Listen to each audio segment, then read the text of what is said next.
My husband is a renowned scientist. When asked about emotions during the interview, he said, I don't consider myself a qualified partner. Under no circumstances would I prioritize romantic love. I only wish to spend my limited time pursuing boundless science. After the program aired, there was nothing but praise for his fearless pursuit of science, yet I quietly tucked away my medical examination report. I have cancer, terminal stage. Those were the days he went to London to receive the award.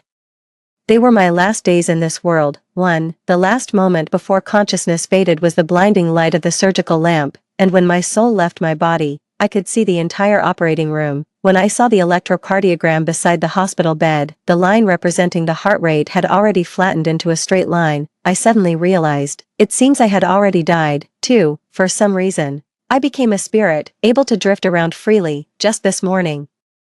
I was still in good spirits and managed to exchange a few words with Chang Bai-lu. He had an international research presentation to attend and was flying out at noon today, so I woke up at 7 a.m. to prepare breakfast for him. Despite Chang Bai-lu's seemingly indifferent appearance, he's actually quite particular about food. The toast should be toasted just a little bit more, and the milk should be heated to about 80% warmth. As my son puts it, Mom, you've spoiled Dad's taste buds. I neither confirm nor deny this. After all, having taken meticulous care of him for 20 or 30 years, even the most troublesome things have become habits. 3. Old Chang. I heard that due to some air mass influence, temperatures in the UK will drop suddenly. I brought an extra down vest for you. The chewing gum is in the left pocket of your backpack. You always get air pressure on flights. Chewing one will help. Don't stay up too late at night.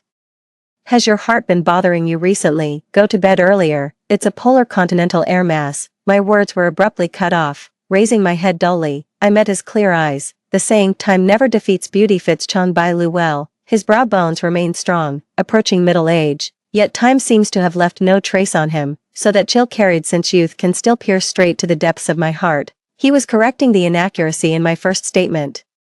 Britain, due to the influence of some air mass, should be polar continental air mass, but I just wanted to show him I care, so I lowered my eyes, straightened his tie for him. Got it. Be careful on the road, La Chang. He brushed past me sideways, thinking I had nothing to do this afternoon. Actually, that wasn't the case. He was going to the other side of the Atlantic to attend an academic presentation. I also had a meeting to attend. This is my preoperative meeting. The doctor said the success rate of this surgery is only 20%. 4. The doctor informed me that the stomach cancer wasn't detected in time, and the cancer cells had already spread throughout my body. I sat in the hospital corridor all afternoon. The TV mounted in the corner was playing an episode of Today's Interview, featuring Chang Bai-lu's invited appearance from a few days ago. The man with cold eyes didn't want to waste much time on anything outside of scientific research. Even when asked about his wife, he only gave a brief response. I'm a blockhead. I don't understand love. To me, a wife is more of a responsibility, celebrating anniversaries. That's just formalism. I'd rather spend that time conducting more experiments. Sounds exactly like something Chang Bai-lu would say. He doesn't even celebrate birthdays, let alone anniversaries. When I was young, I would pester him, hoping that one day he would come to me with a bouquet of vibrant roses. Yet I never received a single rose. A mind capable of memorizing countless data stubbornly refuses to remember those 4 digits of my birthday. Eventually, I just sat alone at the table, preparing a bowl of longevity noodles, and called it a day. The Chang Bai willow is an iron tree that cannot blossom. It took me over 20 years to finally accept this truth. So it's only in recent years that I've gradually come to realize my own mistakes, call it exhaustion or resignation. The funny thing is, he is him, and I am me. The truth that lay plainly before me decades ago, I only understand now. I folded the medical report into a corner and put it in my pocket, only calling my son. 5. Chang Chuan is close to me, because Chang Bai-lu doesn't like children, and his only son knows nothing about scientific research. After listening to my emotionless narration, Chuan's voice choked up a bit. Mom, you and Dad. I didn't tell him. I lowered my eyes, staring at the granite beneath my feet. I don't want to talk to him. He is him, I am me, and besides, what would he do even if he knew I was sick? Would he give up his round-the-clock obsession with scientific research to take care of me? Chuan, Mom doesn't know how much longer she can live. If one day Mom dies, don't even tell your father. I lowered my head to smooth out my clothes. Why bother Chang Bai-lu with something he clearly couldn't care less about? Okay. Chuan responded on the other end of the phone. Mom, to be honest, Dad never deserved it in the first place. He truly didn't deserve someone as good as you. 6. My spirit drifted through the hospital corridor, seeing the doctor walk out of the operating room and shake his head regretfully. Chang Chuan collapsed crying by my hospital bed. He had brought me to the hospital since noon, waiting outside the operating room until evening. But Mom couldn't hold on and failed to open her eyes. He cried so heartbreakingly. And I was anxiously circling around him, yet he couldn't see me. I so wanted to hug him, to comfort him like when he was little and tell him not to cry. Chuan has worked very hard, although he didn't become a scientist as his father expected. His paintings are loved by many people, and he's going to have an exhibition in Italy later this year. I sat beside him, looking up at the stars at night, singing to him just like when I used to comfort him as a child. He can't hear. But I feel like this way, he'll know his mother is by his side. I was suddenly carried away by a gust of wind to a place very, very far away. The sensory experience of the spirit after death is truly marvelous. I could simultaneously perceive what was happening in the hospital after my passing. At the same time, I found myself at the conference venue where Chang Bailu was holding his meeting. His meeting was supposed to last for 7 days. The man in a tailored suit effortlessly became the center of attention in the room, young, handsome, with a resume that could be described as unprecedented and unmatched. To be honest, Chang Bailu has probably been the center of attention since childhood. During university, the number of girls who liked him was as countless as fish in the river. In those days, when traditional values still held some sway, there were girls who openly pursued him right to his dormitory building. Every time he looks at people with that icy, distant gaze, wearing the most ordinary white shirt, textbooks tucked under his arm, looking down at others with restrained aloofness. Sorry, I don't like you. Yet his words were exceptionally merciless. The so-called popularity that many men proudly flaunt was nothing but pure annoyance to him, back then.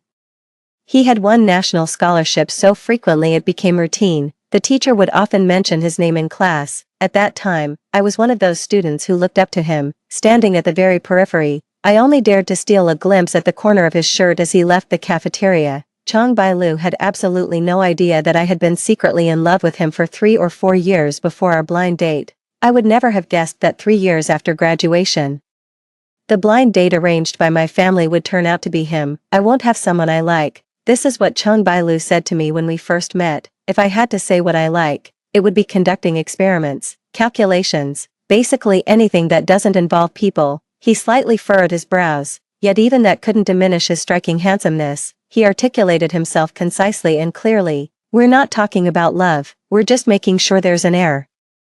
Do you understand? Actually, back then, Chang Bailu made it very clear, it was me who thought I could accept it, me who chose to be with him. I always thought there would be plenty of time, that one day his clear, candid gaze would linger on me. I always thought he would come to like me. Should I call it overestimating myself, basing my day and night efforts on that so-called affection born of familiarity? My spirit drifted to his side, watching him converse solemnly with the scholar across from him. The man was tall in stature, aloof yet elegant. Am I being quite foolish? My hands in my pockets, I looked at him. They say that people with high IQs see ordinary people the way ordinary people see fools. Meanwhile, my remains were loaded into the hearse. The academic conference was bustling with noise and excitement. Old Chang, do you think I'm quite foolish? 7. Chang Bailu took a photo of the London nightscape with his phone and sent it to me. Of course, I could never reply again. Chang Chuan truly never told his father about my death. Even the obituary posted from my WeChat account was blocked from Chang Bailu. This is fine. I bothered him too much when I was alive, and I'm afraid even after death I'd still trouble him by making him change his flight ticket. Besides, I don't think he wanted to see me for any last meeting. The night view in London was quite beautiful, but for some reason, that day he stared at his phone for a long time on the windy balcony. When I leaned over to look, I suddenly realized that in the past, I would always reply to his messages almost instantly. When he used to go abroad for business trips, he would casually send me a few photos, and I'd reply with memes I saved from Chuan, a thumbs up, or 2 thumbs up with awesome written on them. This time, he waited for a long time. But I didn't reply. Teacher Chang, it's drizzling outside again, come back quickly, don't catch a cold. A young woman's voice sounded behind him. It was his student. In academic circles, some things were tacitly understood. The girl moved closer with familiarity, attempting to drape a coat over him, but he pushed her away. 8. Fish and chips. Disgusting. Chang Bailu sent me pictures of the restaurant. My remains were pushed into the cremation furnace. It's raining again. Chong Bailu sent me the view outside his hotel window. Friends and family attended my funeral ceremony. Tonight's results will be announced. Returning on tomorrow's flight, Chong Bailu stood on the podium, surrounded by cameras pointing at him. I managed to somewhat understand with my broken English. His achievement seems to have added another brilliant stroke to the canvas of human progress. He, standing under the spotlight, never fails to shine brilliantly in his field of expertise. I think this is why I've loved him for so many years, but it was me who loved him, not him loving me. In the drizzling rain of April, as the ashes were laid to rest beside a square tombstone, I finally understood this truth. 9. That night after the meeting ended, when Chong Bailu called me 3 times without getting through, he changed his flight to the early morning. On the plane, he kept frowning, his face colder than usual. But it makes sense, for so many years I've been at his beck and call.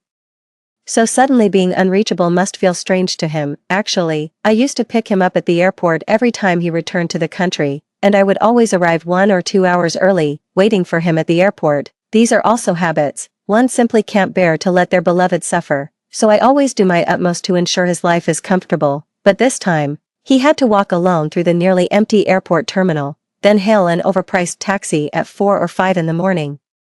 When he got home at 6 a.m., he knocked first, but no one answered. He unlocked the door with his fingerprint and pushed it open. The house was empty. Everything remains as it was when he left, the pool spotless, the dining table bare, except, my frequently worn slippers are also placed at the Genken entrance. He unbuttons his coat, left unchanged in his hurried departure, pacing through the unlit house, round after round, bedroom, balcony, bathroom. Finally, he pulled out the washing machine door. Finding nothing, he paused and took out his phone to call me. After a long wait, only a busy tone, he took a deep breath and swiped his thumb to another number on the list, Chuanchuan's. The relationship between father and son was actually quite strained even before Chuanchuan came of age. Over the years, Chuanchuan only came home to see me, never intending to acknowledge his father. Chong Bailu maintained that attitude too, immersed in academia, essentially saying don't let him raise the child. He was absent during the most crucial stage of his son's growth, so his son has always spoken to him in a harsh tone. What do you want? Where's your mom? Both spoke in aggressive tones, but Chuanchuan paused momentarily, then came a strange laugh, an indescribable feeling, murmuring the words again, where's my mom? My mom left. Left to where? The furrow between Chong Bailu's brows deepened as the morning light happened to fall precisely between them. I heard my son's voice on the phone suddenly turn pale with realization. Not about where she went. Mom has passed away, Dad. 10. A long silence stretched across both ends of the phone call. From my angle, I could see Chong Bailu's knuckles turning white as she gripped the phone, still making crude jokes like some delinquent at your age. A lecturing tone, didn't take it seriously, apparently. In Chong Bailu's perception, something like me dying without even notifying him about the funeral wouldn't occur. Chuanchuan fell silent on the other end of the line, then after a long pause, let out a scoff with a tone of resignation. Dad, I haven't joked with you once since 6th grade. After Chuanchuan hung up, the phone emitted a beeping sound. I found it very strange. Chong Bailu seemed frozen in place. Standing there still holding the phone in that position, slowly, he sat down on the sofa at home. While academically rigorous and meticulous, Chong Bailu was the complete opposite in his personal life. He was utterly carefree to the extreme, so it's always been me tidying up the house. His study is often piled with manuscripts, and he won't even let me touch them. I've been scolded by him more than once for things like this. Looking back now, perhaps I was never really the right type of person for him. Maybe he needs a female scientist who can discuss the boundless academic universe with him, not some third-rate magazine editor who only knows how to wash sofa covers until they fade and doesn't even know what a polar air mass is. Light slowly seeped into the room. I saw him tracing the lace on the sofa cover, the dust-gathered lace. He kept kneading it over and over. 11. The door at home was opened. Chong Bailu suddenly turned his head to look, with such a forceful movement that I feared he might twist his neck. As it turned out, standing outside the door was Chuanchuan, who jiggled the keys in his hand. Dad, good timing. Where did Mom keep the ID card and household register before? We need to go to the police station. Chong Bailu stopped rubbing her lace-trimmed knuckles, frozen in place. Cancel her household registration. In the cabinet below the TV.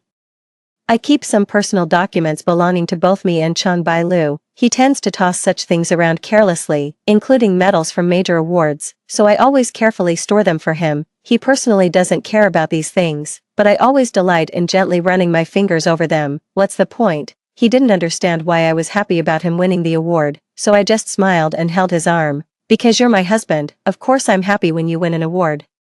When I was younger, I still had moments where I would cling to him and act spoiled. Later, as time passed, I'd become much more restrained. Chong Bai-lu was clutching our marriage certificates, refusing to let go. The photo on the marriage certificate didn't turn out well either. After all, there wasn't even a hint of a smile on his lips, while I was grinning as if it were a grand wedding meant for me alone. Chuan found my ID card and turned to see Chong Bai-lu holding those two crimson booklets, staring blankly at nothing in particular. Dad, don't worry, now that Mom's gone, your marital relationship with her is automatically dissolved. You're no longer her husband, never will be again. Happy now, you're free to pursue romantic relationships with those young female students you mentor. This was clearly spoken with a sarcastic, confrontational tone. In the past, Chong Bai-lu would have lost his temper upon hearing his son speak like this, but this time, he remained silent for a long while, or rather, he had been absent-minded for quite some time. He just slowly got up and then took the trench coat hanging on the sofa. I'll go with you. 12. Along the way, neither of them said a word. To be honest, I've actually wondered what expression Chong Bai-lu would have after my death. He'd probably just say, "Oh, or got it." Then immediately return to his grand research dedicated to humanity. He doesn't love me, this fact, I know, so my departure was likely just an interlude to him, neither big nor small, like a pebble tossed into a lake. He actually personally handled canceling my household registration. I don't know whether to thank him for sentimentality or not. Witnessing the cancellation of my own household registration was quite a unique experience. Chuan submitted some documents, while Chong Bai-lu sat waiting on a chair in the nearby lobby. Even so, he stood out remarkably, his emerald green overcoat like a solitary pine tree in the world, making him the one I could always spot in a crowd. I couldn't tell what he was thinking. Those dark eyes quietly reflected the bustling crowd passing by. Just like that, Chuan filled out my household registration cancellation form, and the staff confirmed it from the other side of the window. When it was handed back, there was already a new stamp on the household register, cancelled. Chong Bai-lu just stared at those two words, for a long, long time, so long that Chuan snatched it back from his father's hands. I'll come get my mother's belongings in a few days. Who told you to take them? Chong Bai-lu, who hadn't spoken for a long time, sounded much hoarser. I'm her son, can't I take it? I'm still her husband. You're full of shit. After Chuan said this, both of them stopped. In truth, Chong Bai-lu was still standing there, but I felt as if all his strength had been drained away in an instant. He closed his eyes briefly, then said slowly, "Your mother never told me she was ill." "Yeah," Chuan nodded. "What's the damn use of telling you?" Chuan snatched away the household register stamped with cancelled, leaving Chong Bai-lu standing alone at the police station entrance. Truth is, I always knew, Chong Bai-lu was just passing through.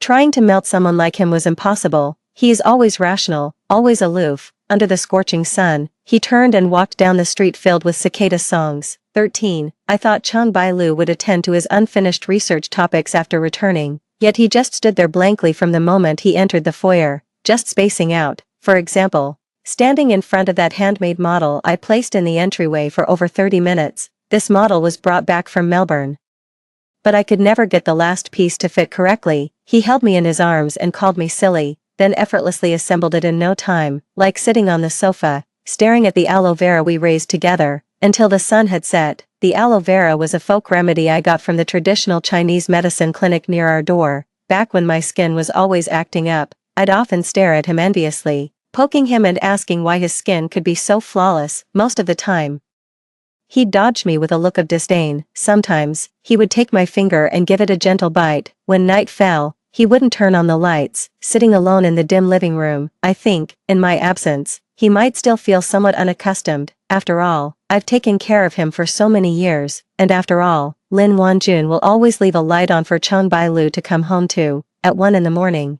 he finally made his move. After a cold shower, he burrowed under the blankets, the night sky hanging high above. Chong Bai-lu's routine was actually extremely regular. Staying up past midnight was rare for him, yet he still seemed unable to sleep. He abruptly sat up in bed. The moon hangs high. He got out of bed and walked to the balcony. The small cucumber and pepper plants I bargained for with the market vendor hadn't been watered for days, looking wilted. He squatted down and sprinkled some water on them with a nearby watering can. As he watered, his hand trembled slightly. Only a few lights remained in the residential area at night. Suddenly, a dog started barking. its cries merging into a desolate loneliness. 14. I couldn't go anywhere these days. I could only drift around Chongbailu. Surprisingly, Chongbailu, who hadn't slept all night, cleaned up the house the next day. The school, the company, and students all called him. But he didn't respond much, each time, just a faint utterance. I've recently been widowed. Thinking of my 20-plus years with Chongbailu, his behavior after my death is something I can't comprehend. He wouldn't shed a single tear after my death. This I've known all along. He said he wouldn't invest emotions in anything outside of research, and that's exactly it, honestly. I believe he'd be the first among those close to me to move past the grief of my passing. He probably wouldn't even feel sad that I'm gone. His indifference runs bone deep, almost carrying a cruel divinity, but now it doesn't seem like his normal reaction, like staring at the gift I brought back for him from Morocco all afternoon. The doorbell rang, and he slowly shuffled over to open it. Outside the door stood old Zhao, a good friend from our neighborhood and Chongbailu's closest companion. Old Chong, just out for a walk. Here. I brought you some pancakes from that shop at the neighborhood entrance. Chongbailu's gaze shifted somewhat blankly to the pancakes. It must be said, old Zhao truly lived up to being his friend. Chongbailu hadn't eaten for 2 days and a night. Old Zhao understood. Without me, Chongbailu wouldn't even know how to cook a meal. The sunset bled across the porch like crimson as Chongbailu turned slightly to usher him inside. After a long pause, she spoke softly. Even you were invited to her funeral. Those words instantly silenced everyone nearby. Sigh, old Chong, it's all in the past now. Let the dead rest in peace. Old Zhao kept Chongbailu company for a while at his place. Chongbailu was never much of a talker, and now he was even more silent, glancing down at his watch. Before he could even speak, Chongbailu had already said, "You'd better hurry and go." This personality really doesn't leave others any face, fortunately. Old Zhao wasn't the type to take offense. After saying goodbye at the door, just as he was about to leave, old Zhao suddenly leaned out, as if hesitating for a long time before finally making up their mind to speak. The sunset echoed quietly behind him, his gaze surging with sorrow. When old Lin was alive, he often told me he envied me. What did he envy me for? Envious that I can do research and understand those complex theories, she said. If only her mind worked as quickly. Then maybe old Chong would talk to her a bit more. The fading crimson of the sunset reflected in the pupils of the person before her, and Chongbailu froze in place. Old Chong, to offer one's sincere heart to someone isn't meant for that person, to trample it into pieces. 15. I leaned against the doorframe, watching Chongbailu still organizing our things. He'd been at it all night, seemingly tireless. When he flipped open a photo album, inside were photos I'd compiled of us together.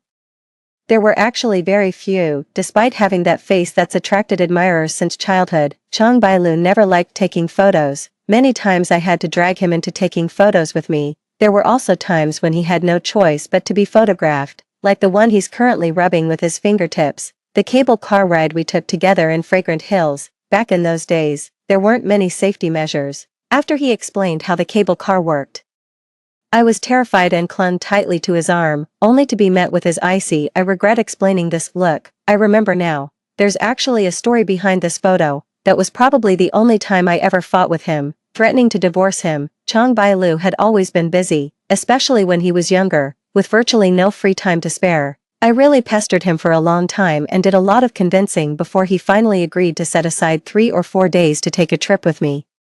The date was set, and the tickets were bought. Starting 3 or 4 days before the trip, I was already full of anticipation, but then, just 1 day before departure, he suddenly had a group meeting and couldn't go, no matter what. I was already quite angry, but not to the point of being hysterical. What really broke me was, he went to attend a group meeting, which was also out of town, and went alone with a female student. The female student comes from a well-connected family.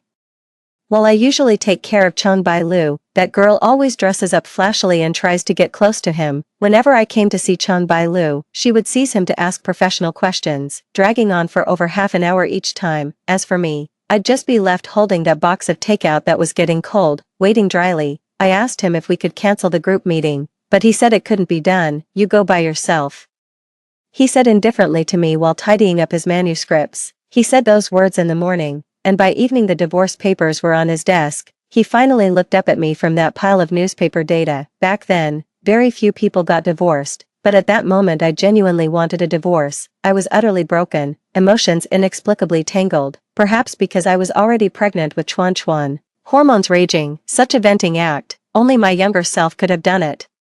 But now I actually think it would have been better if we had really divorced back then. That night, Chong Bai-lu packed her luggage and stood outside my room. He was never much of a talker, so even now I don't know how he managed to cancel that unavoidable group meeting. Anyway, the next day he set off on the journey with me, and we took that photo. I wrapped my arm around his, pressing close. Yet his handsome face remained expressionless and aloof. After returning, his career hit a rough patch, for which I might bear just a tiny bit of responsibility. It seems like we never really had many happy memories together. It's quite a wonder we even got married and had children. He turned over that photo paper. On the back was a sentence I had written. I'm sorry, Lao Chong. I never know how to make you happy. He suddenly clenched that photo paper tightly, the paper card cut into the flesh, leaving a bloody mark. 16. Chong Bai-lu found the wine we brewed last year in the storage room, with my seal on the lid reading, "Do not open until Chong's 3rd year, 7th month." By the time I added these words, I already knew I had cancer. I wrote them because I understood he wouldn't remember these things. While tidying up the study, he uncovered the note pressed beneath the glass desktop.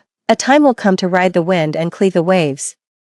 I'll set my cloud-white sail and cross the sea which raves. It was something I wrote for him when his project hit a snag and the team was running around in circles. The only support I could offer was preparing 3 meals a day, water at the perfect temperature in the early hours, and these quietly hidden words of encouragement tucked beneath his books. The lotus seed and red bean soup I made still sits quietly in the fridge.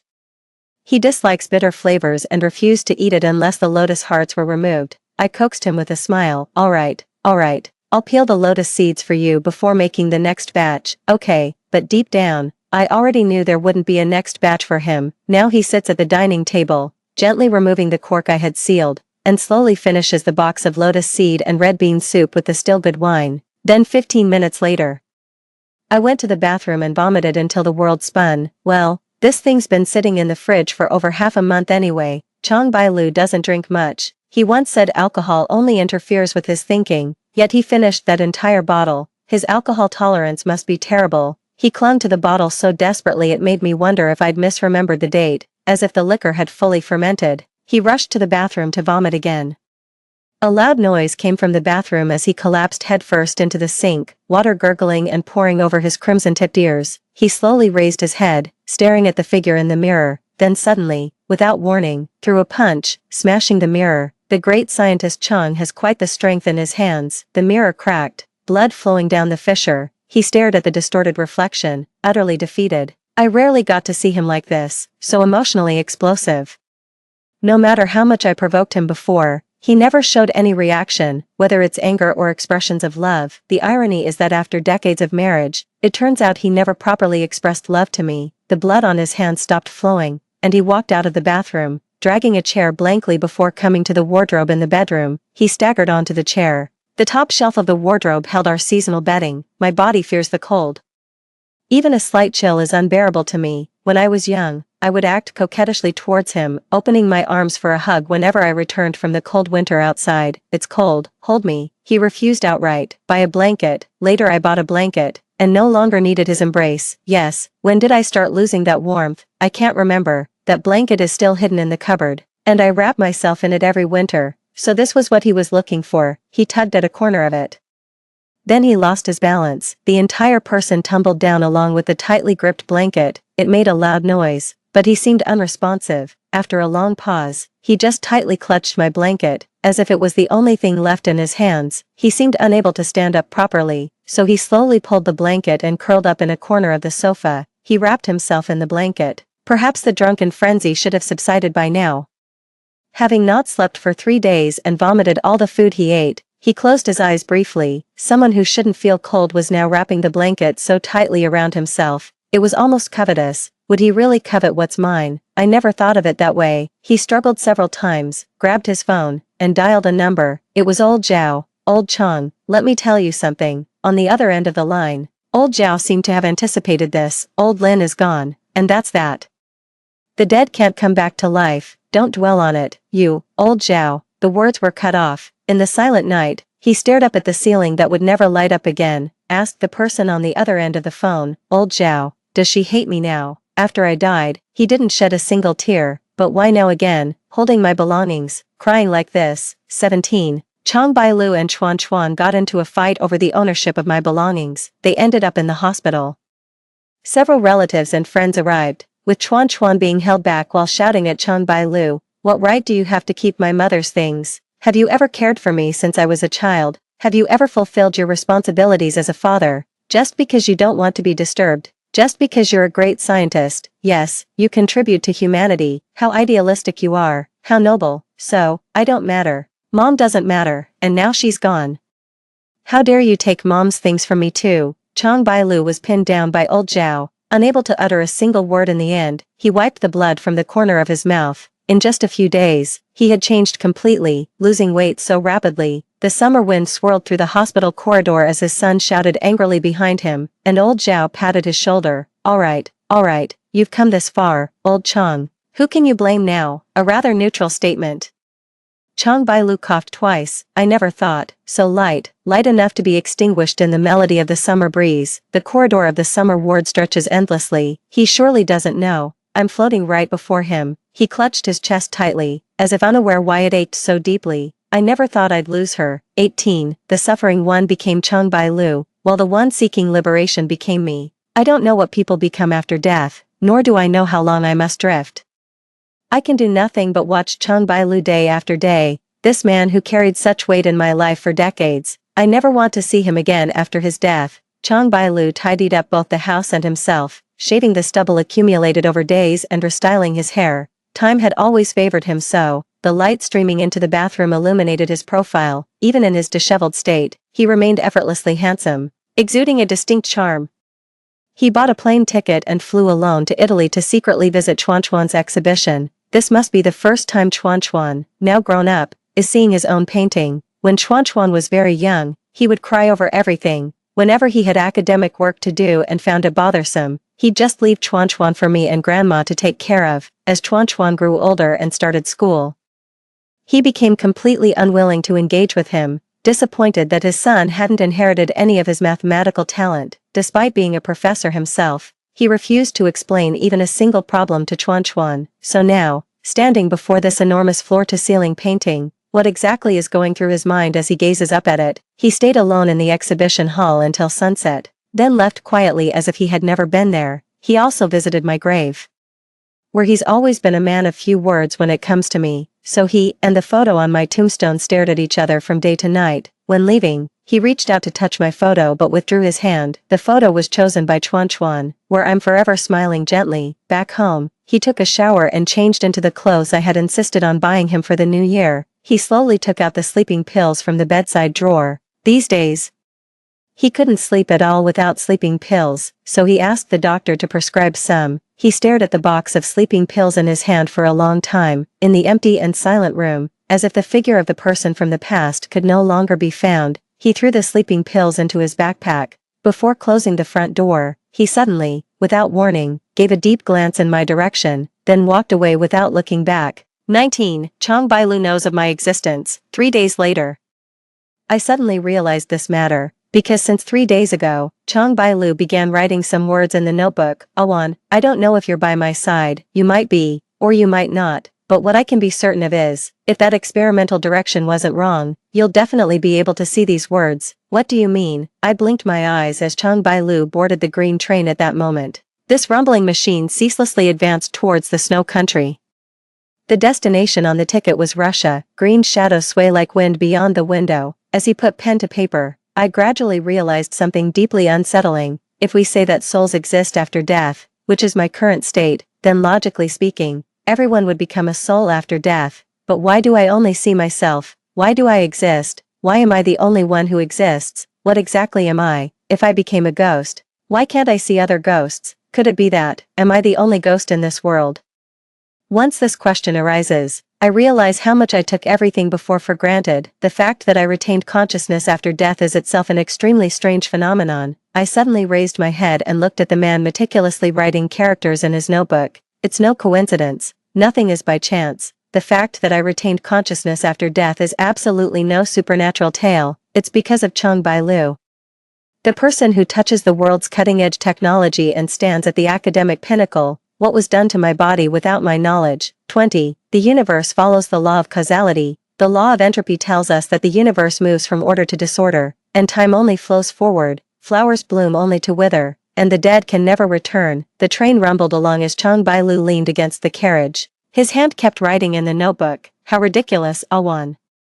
I once dismissed the theory of cosmic retrogression with contempt. I thought it was just a delusion held by those lunatics who wanted to return to the past, but now, I place all my hopes on the feasibility of that once dismissed hypothesis. The law of conservation of cosmic information, a fringe theory, suggests that no information in the universe truly disappears. If every moment of consciousness is a fragment of information, then the existence of you might be recorded within some cosmic structure. Despite my strong disbelief in cosmic rewind theories, I still took advantage of your hospitalization for acute appendicitis 20 years ago, when you were unconscious, to implant what we call an consciousness anchor, a novel conceptual mechanism. In 2002, this technology was immature and offered only one chance. Afterward, it was shelved due to exorbitant costs and unverifiability. It was merely a newly constructed theoretical model. I only confirmed it would cause no side effects for the subject. I didn't even know if it would work. After all, no one knows what the world after death is truly like. We can't observe it, we can't perceive it. Perhaps everything about you had already vanished with the decay of your flesh, or perhaps you're watching me write these very words. In any case, only now do I realize that back then, I had already acted out of selfishness, not wanting you to leave me, and made you the vessel for consciousness anchoring. I stood there frozen, feeling a chill run down my spine. So, I would have consciousness after death, which is why I remained bound to his side. Awan, speak. A white snowfield covered the window panes. His handwriting came to a halt on the final page. Can people really go back to the past? 21. The researchers at the Russian lab seemed very welcoming to Chang Bailu's arrival. Or rather, almost every laboratory in the world welcomes Chang Bai-lu, a structure hidden within a snowfield, said to concentrate the world's most cutting-edge technological prowess. They spared no effort to tackle that proposition, a problem humanity has vainly attempted to solve for hundreds of years, whether traveling to the future or returning to the past. I watched Chang Bai-lu put down the luggage, throwing himself into research without stopping.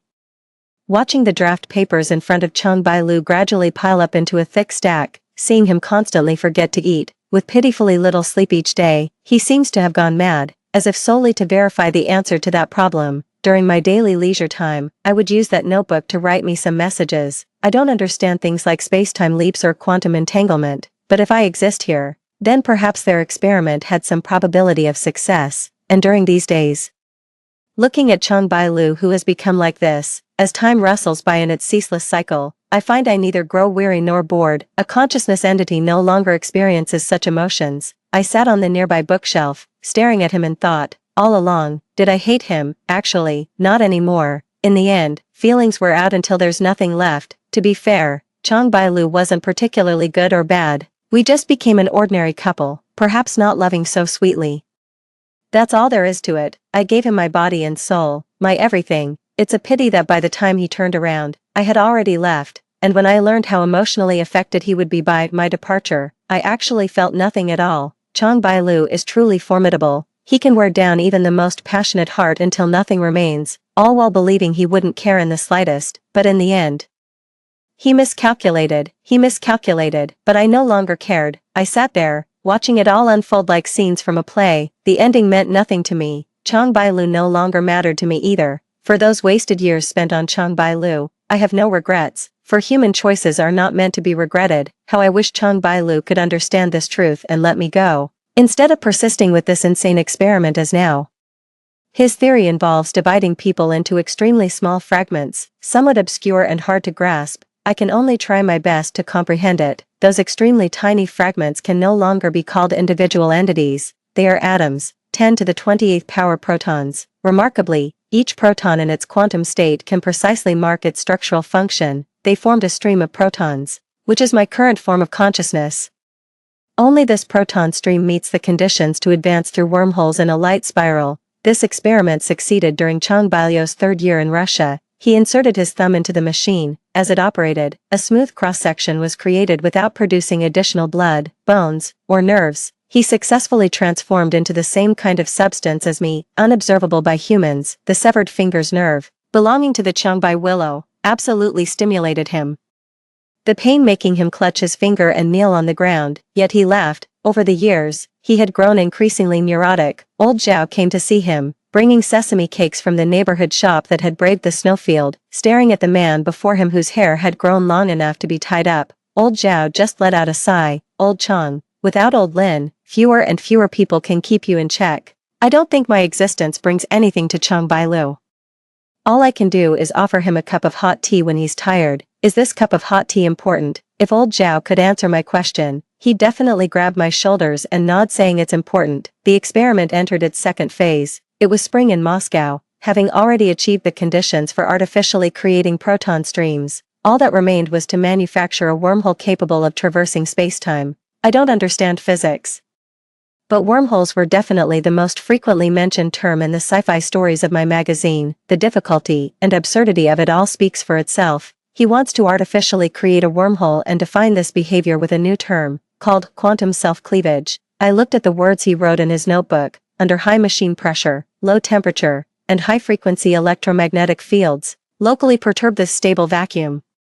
Use guiding devices to force nonlinear fluctuations in the vacuum state. Space points are extracted from their original causal chains, thereby cleaving into two coherent entrances. It doesn't tunnel through space but reconfigures the topological structure of local space. I can pronounce Chinese characters, but when they're combined, I can't quite understand them. In short, based on his proposed quantum fluctuation theory, a vacuum isn't completely empty but contains spontaneous generation and annihilation of virtual particles. Within extremely short timeframes, energy fluctuations appear in space. Under specific conditions, these minute fluctuations can be artificially amplified or manipulated to form a wormhole entrance that tears open the fabric of space. Chang Bailu's experiments were progressing even less smoothly than before, with fewer and fewer supporters.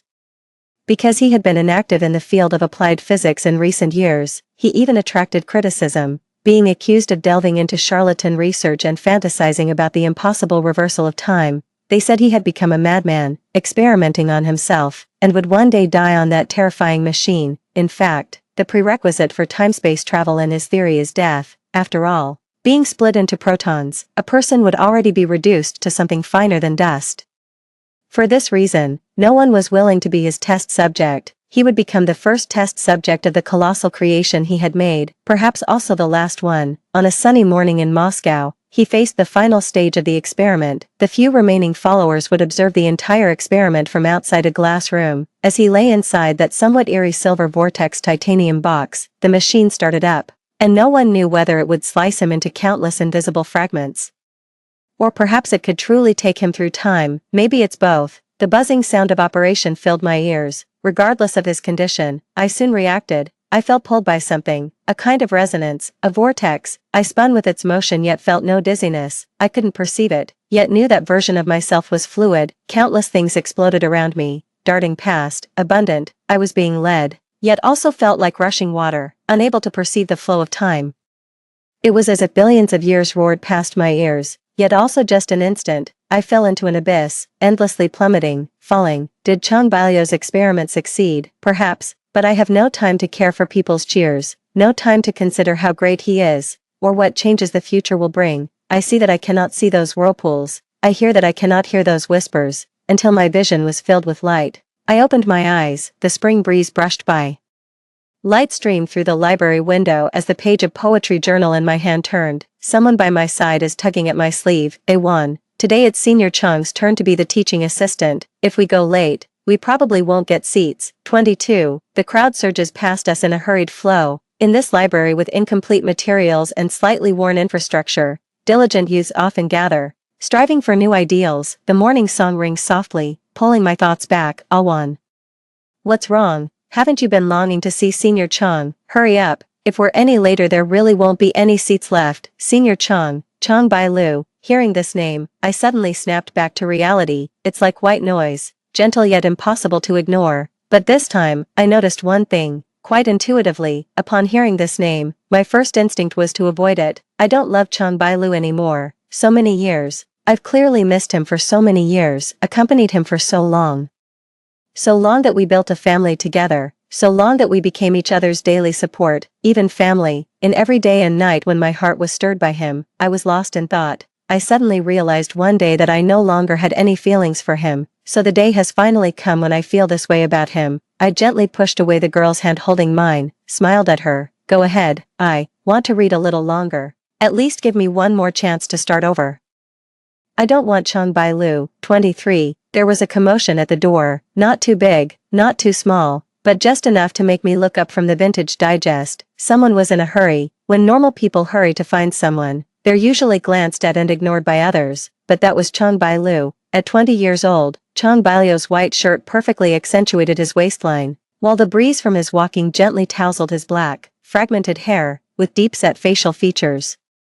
Compared to his adult self, he still hadn't shed the youthful sharpness of an unsheathed sword, pursing his lips, exuding an air of keep away. In that unadorned era, he walked as if he were a model straight out of a fashion magazine, drawing everyone's gaze toward him. I hid my face behind the book, hoping not to be noticed. Unfortunately, he walked straight toward me. He grabbed my wrist and tried to kiss me. I raised my hand and slapped him. These two things probably happened within 2 seconds. Causing a small but noticeable gasp from the onlookers, his face was slapped so hard that it twisted to one side. The stray hairs over his forehead obscured his dark eyes, and I couldn't see his expression clearly. All I knew was that his grip on my wrist bone still hadn't loosened. Ewan, he called out to me. I looked at him. Let go, will you? A cold, firm tone. I never thought I'd one day use it on Chong Bai-lu. The two of us are definitely the center of attention like this. And I don't mind laying everything out in the open. Chong Bai-lu, if you keep dragging me like this, the whole school will spread rumors about you harassing a female classmate. He let go of my hand. I'm sorry. Actually, if we're being precise, it's been so long since I died. I haven't spoken to Chong Bai-lu in ages. He unconsciously pressed together the index finger and thumb that had touched me. A light twist. Awan. We've gone back to the past. Can we start everything over again? I gazed at him deeply, so deeply, yet many things remained beyond reach. When emotions stirred, I didn't realize it. When I thought to turn back, I found no return. People called him what a pity. Chong Bai-lu was too arrogant. Human relationships always begin beautifully, only to breed hatred through friction. Chong Bai-lu was reversed. He didn't care about me at first, but in the end, he cared about me immensely. But I don't like you anymore, Chong Bai-lu, as the setting sun swayed gently. I walked past him and spoke each word deliberately. 24. I never thought the day would come when my role with Chong Bai-lu would be reversed, but that's how it turned out. In the past, I worked hard to develop new recipes just so he would eat one more bite. He is no less impressive now. I abruptly stopped in my tracks, and the man following me halted as well. I watched as he pulled out a bouquet of dazzlingly fresh roses from behind. He was far too conspicuous, more eye-catching than a bouquet of roses. A fair-skinned boy with downcast eyes and a vibrant red rose. It's truly a feast for the eyes, yet somehow I don't feel the slightest emotional stir. It even annoys me a little. Chong Bai-lu, look at yourself, standing on the stairs. I looked down at him from above. Don't you think this isn't like you anymore? After being rejected by me so many times, aren't you tired of it yet? Why must you pester me? In this second life, there are clearly so many other things you could be doing. Why bother? I don't care. I can't do it. I can give up everything, but not a life without you. The words he suddenly stopped saying. His dark eyes gazed deeply at me. I don't want to stay for even a second, Awan. I would die without you. His eyes are truly beautiful, like an obsidian, deep and captivating. I suddenly remembered how I used to long every day for his gaze, clear as water, to fall upon me, hoping he would whisper sweet nothings to me. But why is it that now? I don't want to see or hear any of it anymore. The wind cheered, and the petals were blown away, scattered. But I don't love you anymore. This is the reason. The reason. His eyes suddenly reddened the moment I told him. 25. These days, whenever I return to the dorm, I become the center of conversation. Holding my book, I let my roommates chatter around me. Awan, you've become a big celebrity. Speak up. What's really going on between you and Chong Bai-lu? How did you get involved with him? Reject Chong Bai-lu. My roommate nudged my shoulder. This is so cool. It's possible that Chong Bai-lu was perceived that way by everyone at the time. The probability of someone actively pursuing another person is even lower than someone proving the Riemann hypothesis. But compared to these, I've gone back to the past. Kiang Bailia really doesn't matter anymore. I closed the book and jumped off the bed. I waved at them. Let's not talk about this for now. Are you interested in starting a business? Starting a business? I nodded and flipped open the magazine in my hands to show them. The books we're reading now are all paper-based, right? Whether it's serialized novels or submissions. But what if I told you that in the near future, web-based novel formats will rapidly rise in popularity? Would you believe me? I want to create a website for serializing novels. Terms like website and online novels are rarely mentioned in this day and age. The blueprints we envision for the future in our youth are always filled with madness, and the unknown possesses its own uniquely lingering allure, especially now that I hold the key in my hand. One thing is certain, in this lifetime, everything for me can start anew, so compared to entangled romantic love, indeed, walking the path never taken before is far more appealing. The starlight shines brilliantly in my eyes. That night, the lights in the girls' dormitory stayed on until dawn. Everything started anew for me. This lifetime, there will be no Chung by Willow. Beyond all expectations, male lead's perspective. Those who prefer female lead focus should stop reading here for a good ending. Early summer had just begun, with continuous heavy rain these past few days. Chong Bai-lu stood across from the teaching building, observing from his vantage point. The faintly glowing window was likely hosting some sort of celebration, the carefully wrapped gift in hand, held for so long, yet no longer any reason to give it. He knew even if given, it would end up in the trash bin beside him. Today is Lin Wanjuan's birthday. He disrupted the timeline, taking her back to their first birthday in the past, the 108th day Lin Wanjun rejected him. To be honest, did he know he would end up like this? He knew it. Once the mind starts working, you realize how wrong you were. But why can some emotions be buried so deep? Why can some people walk so far without looking back? He returned to the past, only for the past to mete out its harshest punishment. Truth be told, had he just taken one step forward, things wouldn't have ended this way. If only he had genuinely celebrated her birthdays with her back then, if only he had smiled more when she lifted her head and chirped excitedly at him, if only I could hold her when she's afraid of the cold in winter. If that were the case, maybe she wouldn't dislike him so much. Maybe she wouldn't have refused to tell him even in her final moments. It was that simple. He could have had her. How arrogant he was. When he clearly had so many chances to set things right, why did he throw them away? Why did he ignore them? His heart ached again, and he pressed a hand against it. I regret it so much. That endless feeling pricked at his heart. A desperate urge to escape time itself enveloped him. I was truly wrong. Can you come back? I beg you. But in that heavy rain, he was like a wandering ghost. He could only look up at the window faintly glowing with warm light, just like before. Every birthday of his and hers, every anniversary, he passed by indifferently, self-righteously thinking it was just formalism. Now if he could spend one more second with her, he'd embrace any formality. The evening wind, carrying rain, crept into the collar. He looked up longingly at the window that would never light up for him again, but at least it's still okay. He went back to the past. At least he could still look at her. Not just a photograph, some memories. One cold nightmare after another. The second-hand ticks past the markings. 3, 2, 1. He murmured silently, softly wishing her the happy birthday he never said aloud. It's dark now. After the lights went out, she was gone too. He was awakened by a tremendous noise. It took him a long while to recover. Only then did he realize the tremendous noise was the sound of himself crashing onto the floor. His bones ached terribly, leaving him too weak to stand up. That's how it is when you get old. All sorts of problems start appearing. Dreaming again, he told himself. Can the time for dreaming be a little longer? He told himself again. He simply lay on the ground, wanting to sleep, but couldn't fall asleep. He stared at the ceiling as the sunset gradually moved across its mottled marks, until someone knocked on the door. He couldn't stand up at all, but he knew the person knocking had a key. After a few minutes, the door was opened by someone. Old Zhao came in tapping his cane, searching for him in the room. Finally, he was found lying on the ground. Old Chong, dead. Old Zhao threw aside his cane to check on him, but he opened his eyes. Why are you lying here? Old Zhao, despite his own advanced age, still came to help him up. He heard his own hoarse voice spill out from his throat. I have to go find A1. She went out to buy groceries today. It's raining. I need to bring her home. A1 is gone. Old Zhao knew he had come again and reminded him without surprise. Are you not taking the medicine the doctor prescribed for you again? She didn't leave, but he could no longer hear old Zhao speaking, muttering to himself. I found a way to travel back to the past. I found her. She just became a consciousness following me, and then I took her back to the past. We can start over. She's not dead. I found her. The more he spoke, the more excited he became, gesticulating wildly. Pinned down by old Zhao. Old Chong, let me tell you. It's the year 2049 now. Old Lin has been gone for over 20 years. You didn't travel back in time. What are you thinking about? Modern physics generally considers time as merely information. The past never truly existed. We can never travel through time. You can never go back to the past. He gripped the old man's shoulders across from him. How could you not understand? Chong Bailu suddenly went limp as if drained of strength, staring at him with cloudy eyes. Chong Bailu shook his head, saying no, I've clearly found a way to return to the past. Yes, dreaming is your method of traveling back. Old Chong, you're truly pathetic. For over 30 years, you still can't move on. If that's the case, why didn't you spend those past 20-some years properly with her? I regret it. Chong Bailu just kept repeating this sentence. Yes, but you can't go back to the past, whether you're the most renowned scientist or not.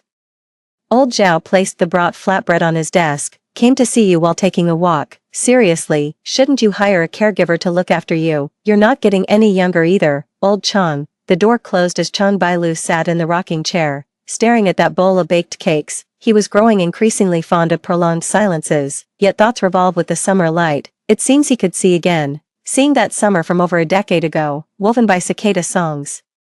Awan rushed excitedly through the door, shaking the bag in hand. Old Chong, there's a new pancake stall open downstairs in our neighborhood. Try it. Is it good? He looked at her, crying hysterically, and when my soul left my body, I could see the entire operating room. Now he can't even cry properly. Why are you crying? He just thought of it, that blind date many, many years ago. He could have refused. Simply because he saw her, just because it was her, just because in the vast crowd she was the only one, made him raise his eyes. The end. Story 2. The day the village was swallowed up by the flood, Qin Yanli and I were separated by the flood. Many years later, we met again. I never married in my life. While he had a large family with children and grandchildren, I then learned that he had let go of my hand in the flood that year. It was to go back and save his first love, Su Hui, in order to get rid of the marriage contract with me. He changed his name in a distant place and lived a life of mutual support with Su Hui. Everyone sighed at their immortal love of the older generation, but I wasted my whole life looking for him. I passed away in depression not long after we met again. When I opened my eyes again, I was back on the night when my parents forced me to have a relationship with Qin Yanli to make the marriage a fait accompli. 1. In my previous life, I met Qin Yanli again at a grand birthday banquet. It was Su Hui's 60th birthday banquet hosted by him. The scene was filled with celebrities, and the cake was as tall as 2 people. Everyone was dressed in gorgeous clothes, raising their glasses to celebrate. As a cleaner, I stood in a corner of the venue and suddenly saw a familiar face. Although he had aged, I could never forget the cinnabar mole under his eye. The well-tailored black suit set off the old man with gray hair, making him look straight and upright. He wore gold-rimmed glasses and had an elegant manner as he clinked glasses with the woman beside him. I recognized her as Su Hui at once. Time had been kind to her. At the age of 60, Su Hui was wearing a warm white cheongsam that outlined her slender waist. Her skin was delicate and smooth, without a single wrinkle, and she looked no more than a little over 40. In contrast, when I looked at myself reflected in the glass window, I was short and plump, with gray hair all over my head, and my face was weathered and haggard from years of exposure to the wind and sun. Looking at Professor Zhou and his wife, I finally understand what it means to help each other through difficult times and grow old together. They are like a talented scholar and a beautiful woman stepping out of classical poetry. I'm so envious. Look at the way Professor Zhou looks at his wife. His eyes are full of love. There were praises all around. But why was he called Professor Zhou? He was clearly Qin Yanli, whom I had been looking for 40 years. I walked onto the stage with trembling steps. It was only when I grabbed his hand that I knew it wasn't an illusion. Yanli, I'm Sui Yan. I've been looking for you for a long, long time. Hot tears fell. The familiar yet strange eyes under the gold-rimmed glasses froze for a moment.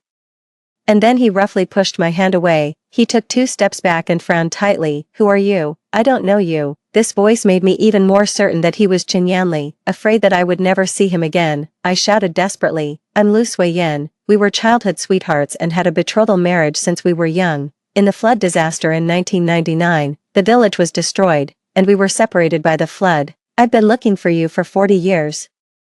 They all said you were dead. It's so good, Yanli, that you're still alive. In sharp contrast to my loss of control was the silence at the scene. Everyone was watching the show, with contemptuous smiles on their faces. The person I was staring at deeply just looked at me with disgust. I suddenly realized that Qin Yanli seemed reluctant to recognize me. Whispers began to spread around. Has this aunt watched too many TV dramas? Does she think she can have something to do with the renowned literary master, Professor Zhou Yan, just by making up a story? The love between Professor Zhou and his wife is so noble. How can this cleaning aunt even mention the words childhood sweethearts? Look at her appearance. How could she possibly know Professor Zhou? She's just daydreaming. At this time, Su Hui's voice came from the side. She was as elegant as a swan and said calmly in the face of the chaos, "Madam, you've mistaken someone. My husband and I have never heard of anyone named Lu Suiyin. You've made a mistake and disrupted my birthday. If you don't leave now, don't blame us for pursuing liability." Su Hui's voice was also familiar. I was certain that they were both pretending. They just didn't want to have anything to do with me. Uncle and Aunt Chen passed away 3 years ago. They were still thinking of you before they left. I suddenly looked up and stared at him fiercely. Qin Yanli, why didn't you go back to the village and take a look? Just because you didn't want to marry me, you even abandoned your own parents. Are you still human? Qin Yanli's expression finally showed a hint of loosening. He quickly adjusted his glasses, avoided my gaze, and said angrily, "I said, you've mistaken someone. My surname is Zhou." The middle-aged man who looked very much like Qin Yanli pushed me to the ground. "My father can't possibly know someone like you." Security guards. Security guards, come here quickly. Even the child in his arms took the opportunity to spit in my face. 2. Over the years, in order to find Qin Yanli and take care of Uncle and Aunt Chen, I had done everything I could. Because of the betrothal marriage contract from our childhood, I never married in my life. However, Qin Yanli had clearly survived the flood but never returned to the village once. He changed his name in a distant place, married Su Hui, achieved success and fame, and had a large family. I wasn't willing to accept this. The day after I was thrown out of the hotel, I printed thousands of leaflets and made public my experience of searching for someone for 40 years. Qin Yanli and Su Hui were afraid of the great impact, so they privately found me and said they wanted to make peace. They put several stacks of money on the tea table. Su Hui held her head high. 500,000 yuan is enough for your old age support.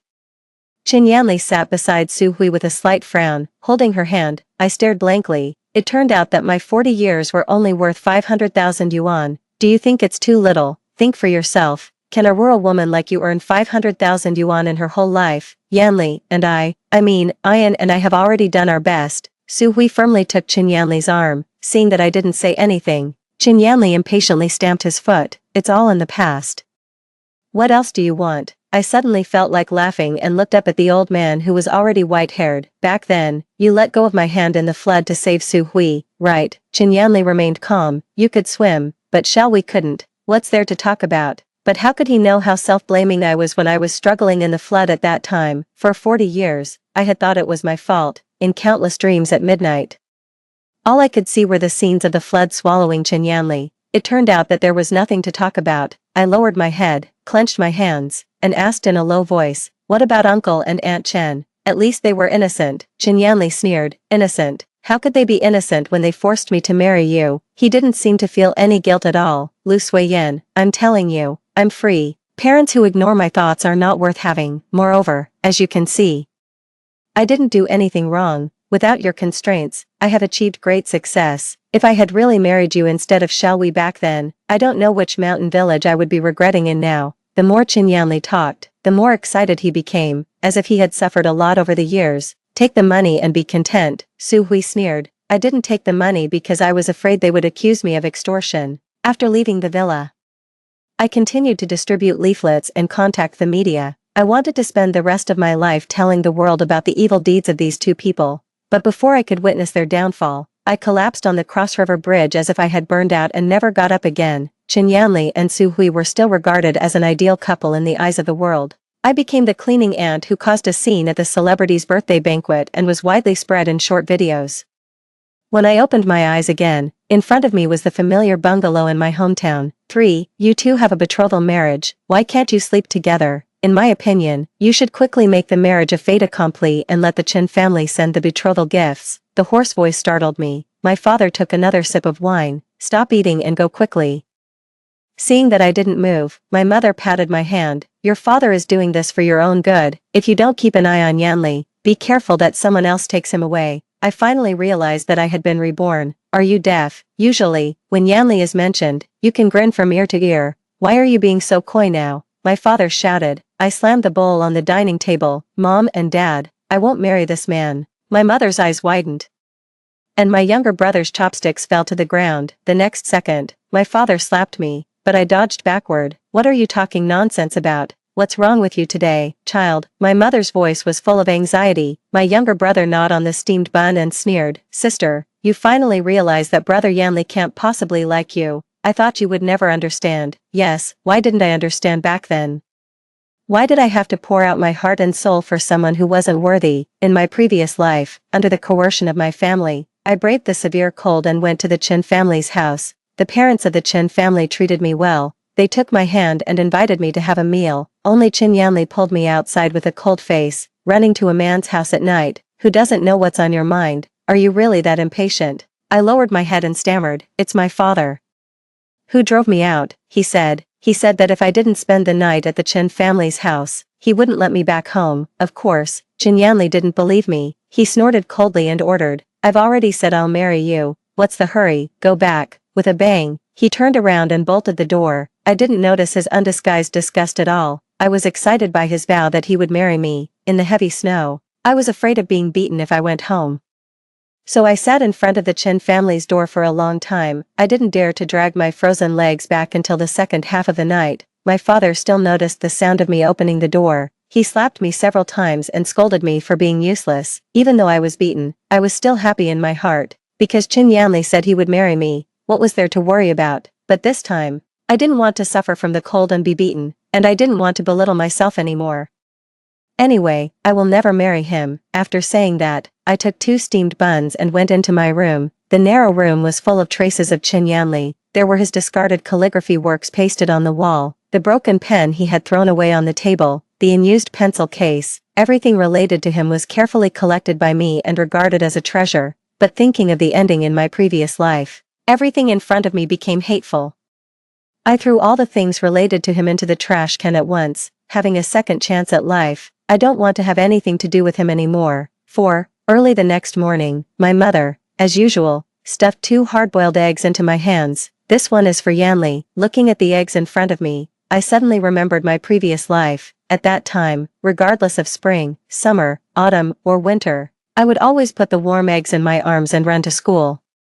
And then put them in Chin Yanli's desk drawer. One day, he came to my desk and said awkwardly, Sui Yin, 1 egg isn't enough to fill me up. I thought so too. He was in the stage of growing taller and needed more food, so every day after that, I gave him my egg as well. But who would have thought that while I was starving every day, Chin Yanli used my breakfast to court Su Hui. I found him to ask for an explanation. And he was actually very confident. You know that Su Hui only has her mother. And her family is in a difficult situation. What's wrong with helping a classmate? As he spoke, he sighed disappointedly. I didn't expect you to be so stingy. After we get married, will you still cut back on my food? After being said like this by him, I felt self-blamed. And because he mentioned getting married, my face turned red. I was deceived by his few words and continued to contribute my breakfast. Thinking of myself at that time, I was really stupid. Mom, 1 is enough. What's wrong?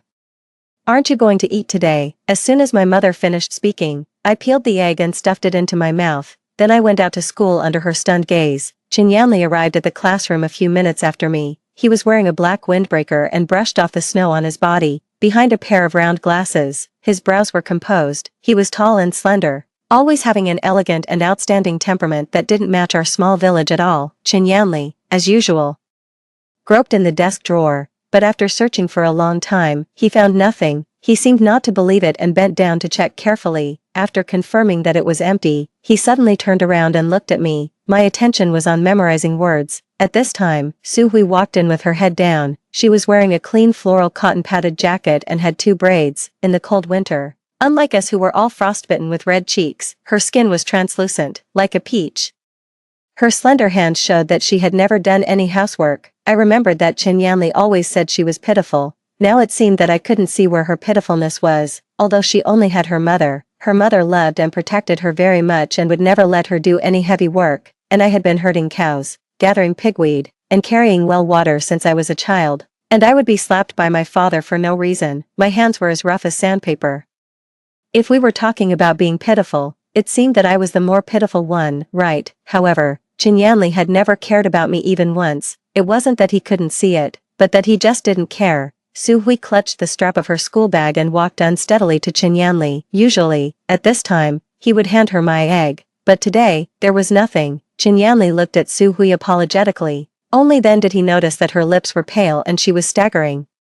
He realized that Su Hui had her period. 5. Sit down first and drink some of my hot water. Wait for me, I heard Chin Yanli say. Then he came to my desk, looking very nervous. Sui Yin, where's my egg? There isn't any, there won't be any in the future either, I said, looking at the book. Qin Yanli was very impatient. Sui Yin, don't be naughty, I just want my share today. As he spoke, he actually grabbed my school bag and started searching it. I was so angry that I almost exploded.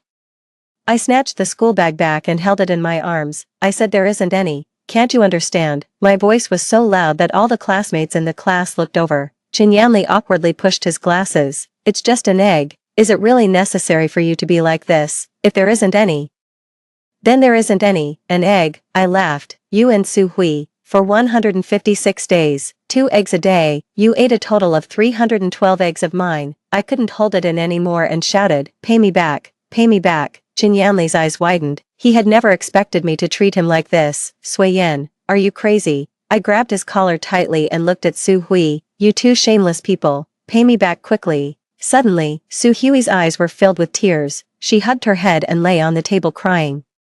The classmates began to whisper, I'd feel ashamed if I took someone else's egg for free, but she's eaten over 100 eggs and still has the nerve to cry. Sui Yin's family is already in a difficult situation, yet they still dared to take those eggs. He has a betrothal marriage but keeps thinking about someone else all day. I've long said there's something wrong with them. Lu Suiyan really has patience. If it were me, I would have exploded long ago. The whispers grew louder and louder.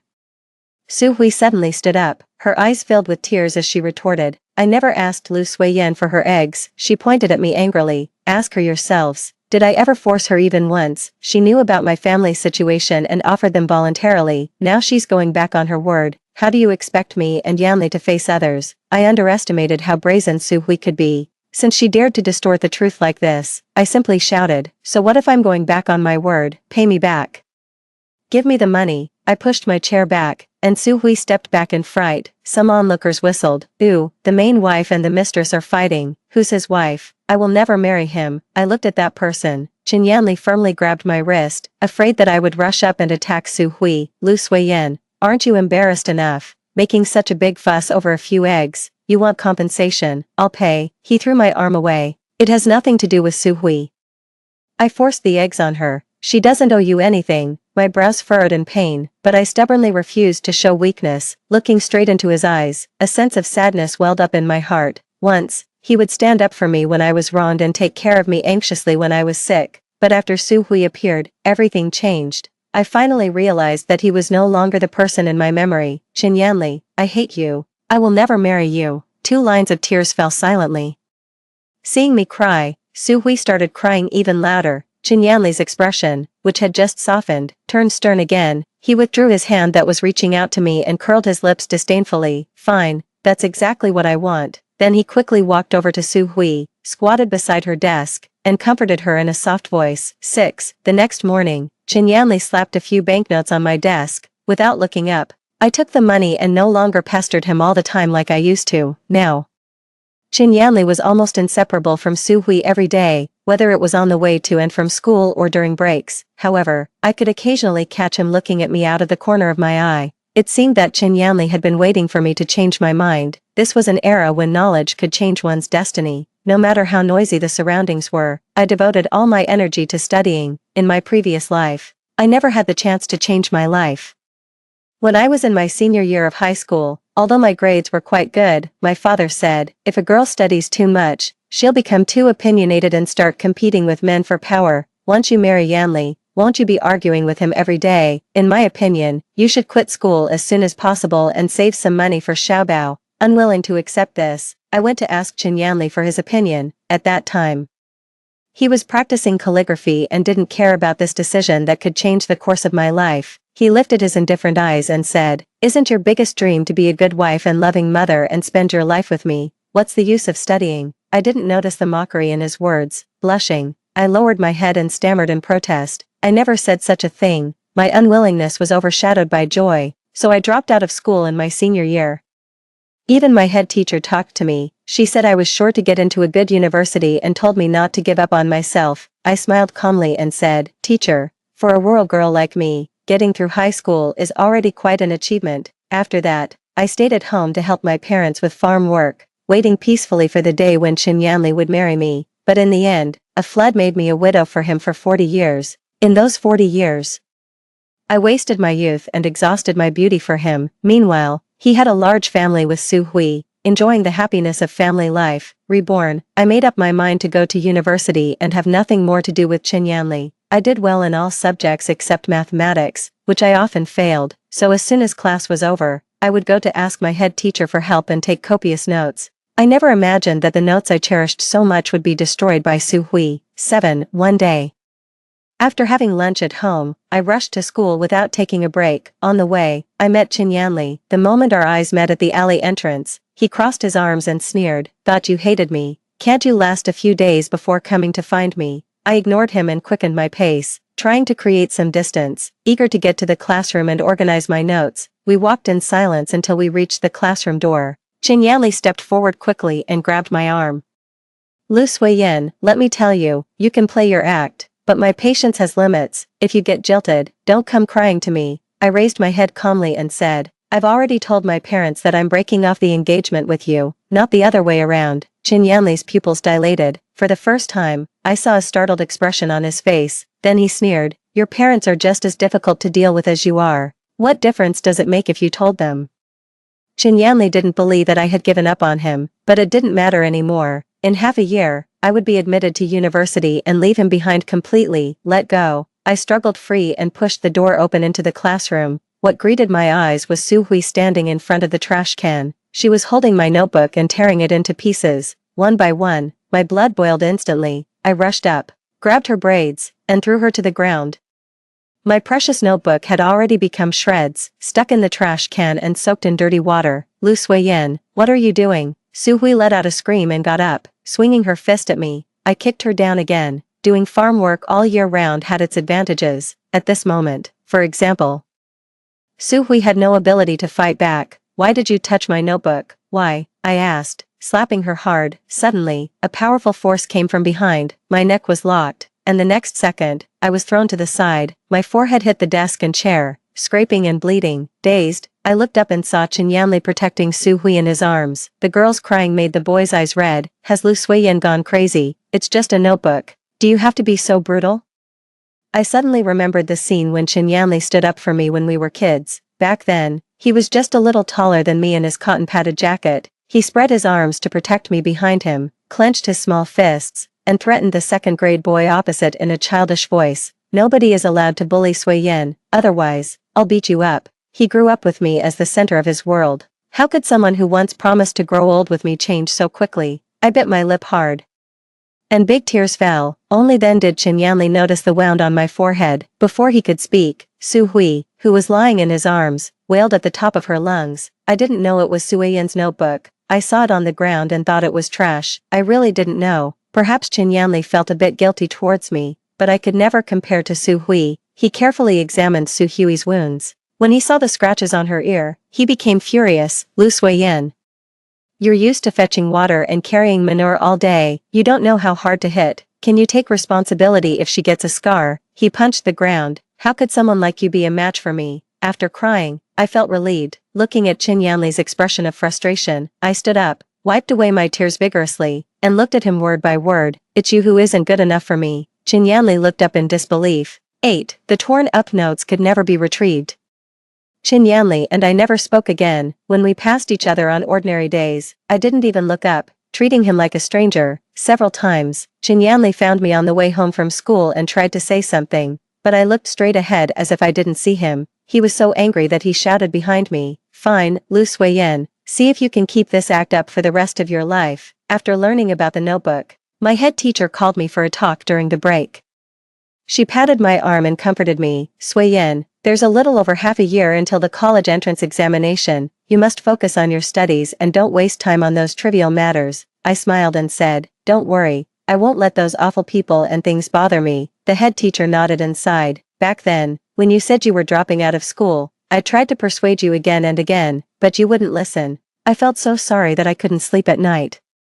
"What made you change your mind?" I smiled and said, "Because I want to leave here and see a bigger world." Unlike me, who was fully devoted to studying, Qin Yanli and Su Hui grew closer and closer. Whenever they had time, they would stick together, doing homework, laughing, and joking. Everyone secretly mocked me, saying that the main wife had finally been discarded, but I knew Qin Yanli too well. He deliberately got close to Su Hui while secretly observing my reaction.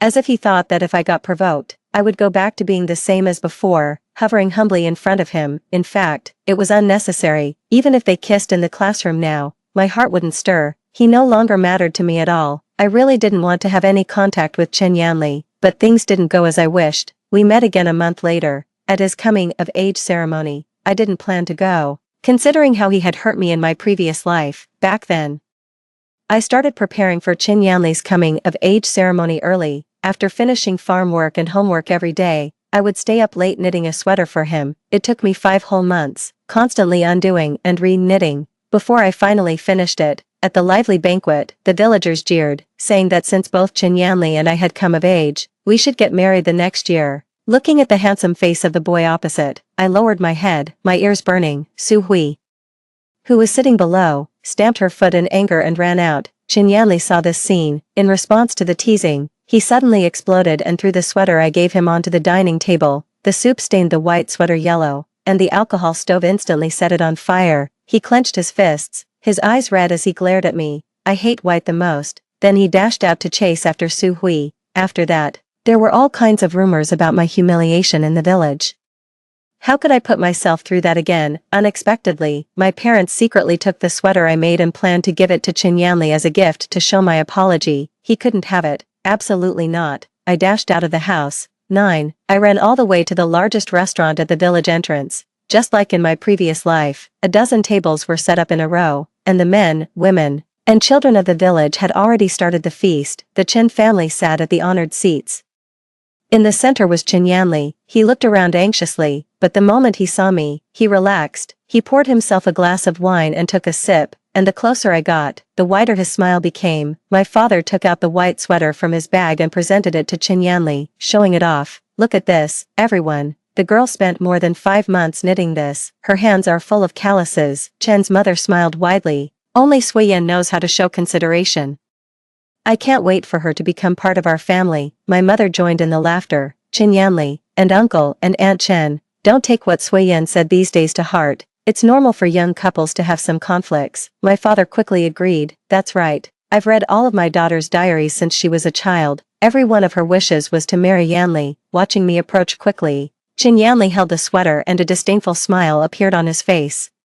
I've never taken Suiyan's words seriously. Oh, Suiyan, you're here. Your parents said you had a fever. I thought you weren't coming, Uncle Chen said to me. I stared at Chen Yanli and stretched out my hand. Give me the sweater back. Chen Yanli frowned, as if he thought he had misheard. Without saying more, I reached out to grab it. My mother pulled my hand away, and Chen Yanli stepped back in shock, still holding the sweater. Suiyan, what are you doing in front of everyone? My father pushed me aside. Once a gift is given, there's no reason to take it back. Suddenly, I became the target of everyone's criticism. This is my thing. I don't want to give it to him. Nonsense. You spent months knitting this sweater for Yanli.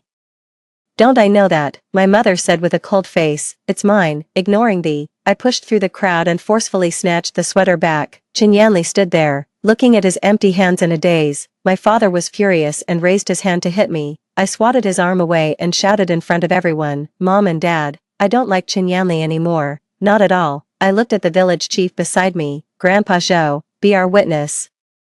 The betrothal marriage between me and Chen Yanli is off. The lively banquet fell silent all of a sudden. Out of the corner of my eye, I saw a figure stand up. It was Su Hui. She looked at Chen Yanli with excitement all over her face, her expression full of joy. One moment, my mother was crying and saying I was out of my mind, and the next moment, she rolled up her sleeves and rushed forward. You shameless girl. Do you think I'm deaf and haven't heard those rumors? You immoral thing. Chen Yanli and Suiyan were in love, and it's all your fault. She cursed and went to scratch Su Hui's face. Su Hui's mother got angry and started fighting with her. Seeing this, my father stepped in to help. Su Hui cowered aside, and flying bowls and dishes hit her coat. Chen Yanli walked through the crowd step by step. Su Hui, who had been sobbing, seemed to have found a backer immediately. She glanced at me, and the fear in her eyes was replaced by arrogance, as if saying she had finally won. Yes, Chen Yanli, rushed to Su Hui, in front of the whole village. Protect her tightly in your arms, let it all end. But I never expected that. Chen Yanli stopped in front of me. His eyes were red, and his hands were shaking as he held mine. Suiyan, why don't you like me anymore? I pulled my hands away. Because you're not good enough for me. There were many laughs from the banquet. My father roared, this is ridiculous. It would be a blessing from our ancestors if Yanli married you. How could he not be good enough for you? Looking into Qin Yanli's eyes, I didn't waver. You just aren't. Qin Yanli's chest heaved violently, as if he had countless words to say, but in the end, he just let out a cold snort, laughed, gulped down a glass of white liquor, and smashed the wine glass to pieces. Fine, if you want to break off the engagement, then do it, Lu Suiyan. I don't have to have you. He turned and left the banquet. Su Hui immediately came back to life. She stood there calling out to Qin Yanli several times, but he didn't look back. Watching his disappearing back, I felt an unprecedented sense of relief. This time, Qin Yanli and I really had nothing to do with each other anymore. I was free. 10. Unlike in the previous life, after the banquet, it was the Su family's mother and daughter who lost all face. The villagers scolded Su Hui's mother for being unruly after becoming a widow, and said that her daughter had followed suit, destroying the marriage between me and Qin Yanli. Uncle and Aunt Qin understood my feelings and tried to persuade me all night, saying that Qin Yanli had always put me first. Maybe he had been a bit distracted, but it was all Su Hui's fault. Everyone was trying to persuade me, as if my life would be over without Qin Yanli. I knew I couldn't persuade them, so I simply kept quiet. Anyway, as long as I got into university, I could leave this place, although rumors were spreading in the village.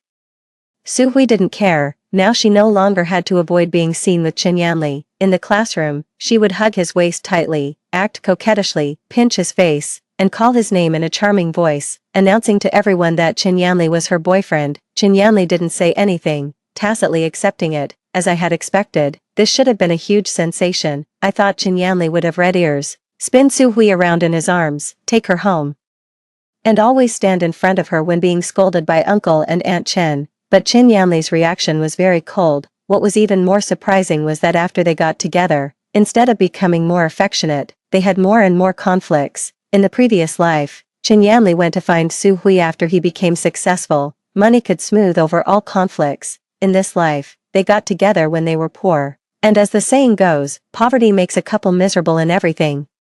Su Hui thought Uncle and Aunt Chen lacked courage, unlike the parents of her best friend, who went into business and opened several companies. She also thought Qin Yanli was unromantic. Her best friend's boyfriend was handsome and took great care of her, while Qin Yanli ignored her after getting together with her. As cold as a block of wood, as the spring festival approached, they had a big fight in class. It started when Su Hui asked Qin Yanli to accompany her to the town to buy New Year clothes. Qin Yanli thought the final exam was coming up and studying was more important, so he refused. Su Hui was so angry that she screamed in class, hit Qin Yanli with her hands, and brought up how considerate her best friend's boyfriend was. This made Qin Yanli push her against the wall in anger. If you like him so much, then go to him. Day by day, they were like characters in a TV drama. And the classmates in the class watched with great interest, gathering around and cheering and laughing. Su Hui cried on the table again, annoyed. Qin Yanli packed his school bag and left the classroom. It was the first time he skipped class. We passed each other in the corridor. He stopped, called my name in a plaintive voice. I didn't look back. When the final exam results came out, Qin Yanli, who had always ranked first in the school, performed extremely poorly and dropped to outside the top 30. I, on the other hand, ranked 10th in the school. Holding the report card, I ran home, eager to prove the fruits of my efforts to my family, but my father didn't look happy at all. Instead, he threatened me, go apologize to Yanli and ask the Chen family to send the betrothal gifts now, otherwise, don't expect me to pay your tuition next semester. I slapped my chopsticks on the table. I've said it countless times. I won't marry Qin Yanli. My father seemed to go crazy. He picked up a shovel from behind the door and pressed it against my neck. Just because you ranked 10th in the school, you think you're amazing. Who else would want you if you don't marry Yanli? Will you marry him or not? My mother was crying and trying to hold him back, while my younger brother ate his meal indifferently. For all these years, this was how I had lived. All the good things belonged to my younger brother, and I was like an ornament, getting beaten for no reason. The grievances and dissatisfaction that had been pent up in my heart for years suddenly exploded. I shouted, just because you're my father, do you think I won't hold a grudge? You unfilial girl. How dare you talk to me like this? My father roared, his wide open eyes full of disbelief. Why should I be filial to someone who treats me like dirt? Tears welled up in my eyes, but I refused to let them fall. I'm determined to study. I'll even sell my blood if I have to. This dispute reached the Chen family. Early the next morning, I was torn between going to the town to work during the winter vacation or borrowing money from my head teacher first. As I walked in the snow, feeling lost, suddenly someone hugged me from behind. Before I could scream, I heard Qin Yanli's voice in my ear. 11. Sui Yan, please don't sell your blood. It's very dangerous, I'm begging you. He held me tightly, his body trembling slightly, as if afraid that if he let go, I would do something stupid. After a moment of stunned silence, I broke free from his embrace. My business has nothing to do with you. I turned and walked away. Qin Yanli persistently grabbed my hand and handed me a stack of banknotes of various denominations. Sui Yan, I'll pay for your studies. Looking a bit nervous, he turned his face away. I've broken up with Su Hui. I've thought a lot during this time. Sui Yan, I'm sorry, I was wrong. Su Hui isn't worth my love, so, his voice was barely audible. So, can we go back to the way we were? When it's time to fill out the college application forms, we can apply to the same university, I'll go wherever you go, and we can get married as soon as we graduate. Why did Qin Yanli still hold on to such illusions? I shook off his hand. What if Su Hui was worth it? Qin Yanli opened his eyes wide. As if not understanding what I meant, you only realized after dating Su Hui that she didn't meet your expectations. But what if she did? If she was your first love and your confidant, quiet, perfect, and willing to give everything for you, if that were the case, would you still be standing here today? Qin Yanli, even if I sold all my blood and it was reported in the newspaper, you'd probably just open it up and read it as news. I was calm, and as I spoke, I laughed. Qin Yanli, I know you too well. You thought I was joking when I said you weren't good enough for me, right? No, you really aren't good enough for me. When I loved you, I was willing to give you both of my 2 eggs, but for you, whether it's Su Hui or me, you'd only be willing to give one. You're selfish and don't know how to love. That's the biggest difference between us. I buried my face in my scarf and said coldly, don't come to me again, it's really disgusting. That day, Qin Yanli stood in the snow for a long, long time. In the end, Uncle and Aunt Qin came to take him home. 12. I still didn't have the courage to borrow money from my head teacher. I decided to go work during the winter vacation to save some money first. If it really didn't work out, then I'd trouble my head teacher. That night, my mother pushed open the door to my room and stuffed a small box into my arms. I'm not capable, but I'll definitely scrape together the money for you to go to school. Under the dim light, she patted my hand. Only then did I notice how rough her hands were, like sandpaper. All these years, it wasn't just me who had suffered, my mother had too. I hugged my mother tightly and suppressed my sobs as I vowed, Mom, I will definitely get into university and make your life better. Throughout the winter vacation, I didn't relax at all. I wrote test papers, forgetting to eat and sleep. Before I knew it, school started again, and the seats in the class were rearranged. I was seated even more towards the front, and Qin Yanli was in the second row diagonally in front of me, just 3 or 5 meters away. He looked both apologetic and pleasantly surprised, and turned his head to look at me. I glanced away without responding. Now, no one could shake my determination to get into university. Suddenly, I felt a sharp tug on my hair. Su Hui had grabbed it. You copycat. Yanli doesn't like you at all. What do you mean by trying to seduce him now? Give up. You and I aren't even comparable. You're so rustic. Even if you imitate me for a lifetime, you'll never be as good as me. When I turned my head, I saw that Su Hui was also wearing an orange-red padded jacket. She thought I was copying her. I didn't want to waste time explaining. I grabbed her arm, kicked her to the ground. Su Hui couldn't fight me. She just wanted to play the victim, squirming on the ground. Yanli, help me. I'm so scared. I'm going to be beaten to death. Wah. With a drama at the start of the school term, the classmates were all as excited as monkeys, gathering around and shouting, but Qin Yanli rushed to me, gently smoothing my disheveled hair with a worried look. Sui Yan, are you hurt anywhere? Don't touch me. I stepped back, hearing the commotion. Su Hui immediately got up and hugged Qin Yanli tightly from behind. You clearly told me that a rustic girl like Lu Suiyan wasn't good enough for you. What's wrong with you now? I'm prettier and more sensible than her. We're a perfect match. Yanli, please don't break up with me. Qin Yanli's face changed drastically when his past words were exposed. He forcefully broke free from Su Hui and shouted angrily, Suiyan and I had a betrothal marriage. We were meant to be together. It was you who meddled. What right do you have to accuse us wrongly? Su Hui stood there in disbelief, her eyes blurred with tears. I tied up my braid and stared at her, threatening. If you provoke me again, I'll show you what a rustic country girl is capable of. After this incident, Su Hui indeed became much quieter, but she still pestered Qin Yanli, hoping he would change his mind, and Qin Yanli just kept refusing her. Somehow, from some point on, he only had eyes for me. 13. The college entrance examination arrived along with the sweltering summer. In my previous life, I didn't take the college entrance examination, so this time everything was a new experience for me. But I wasn't nervous at all. I knew I had prepared thoroughly. Sure enough, after getting the test papers in the exam room, I wrote non-stop. Soon, the results were announced. I scored 636, ranking second in the school and eighth in the entire township. Surprised, my head teacher specially came to my home and told me not to worry about the tuition fees, as the village chief would arrange for donations to support me. When my father saw this, he didn't dare to speak loudly in front of me anymore. As for Qin Yanli, he was constantly pestered by Su Hui, and his performance in the exam suffered. He only scored a little over 500 points. Su Hui had never focused on studying and didn't even score 300 points. Uncle and Aunt Qin came to my home to chat, complaining that Su Hui had held Qin Yanli back. As they talked, they looked at me. Aunt Qin wiped her tears and said, "I've always said Sui Yan is the best." I smiled but didn't say anything, then left the room.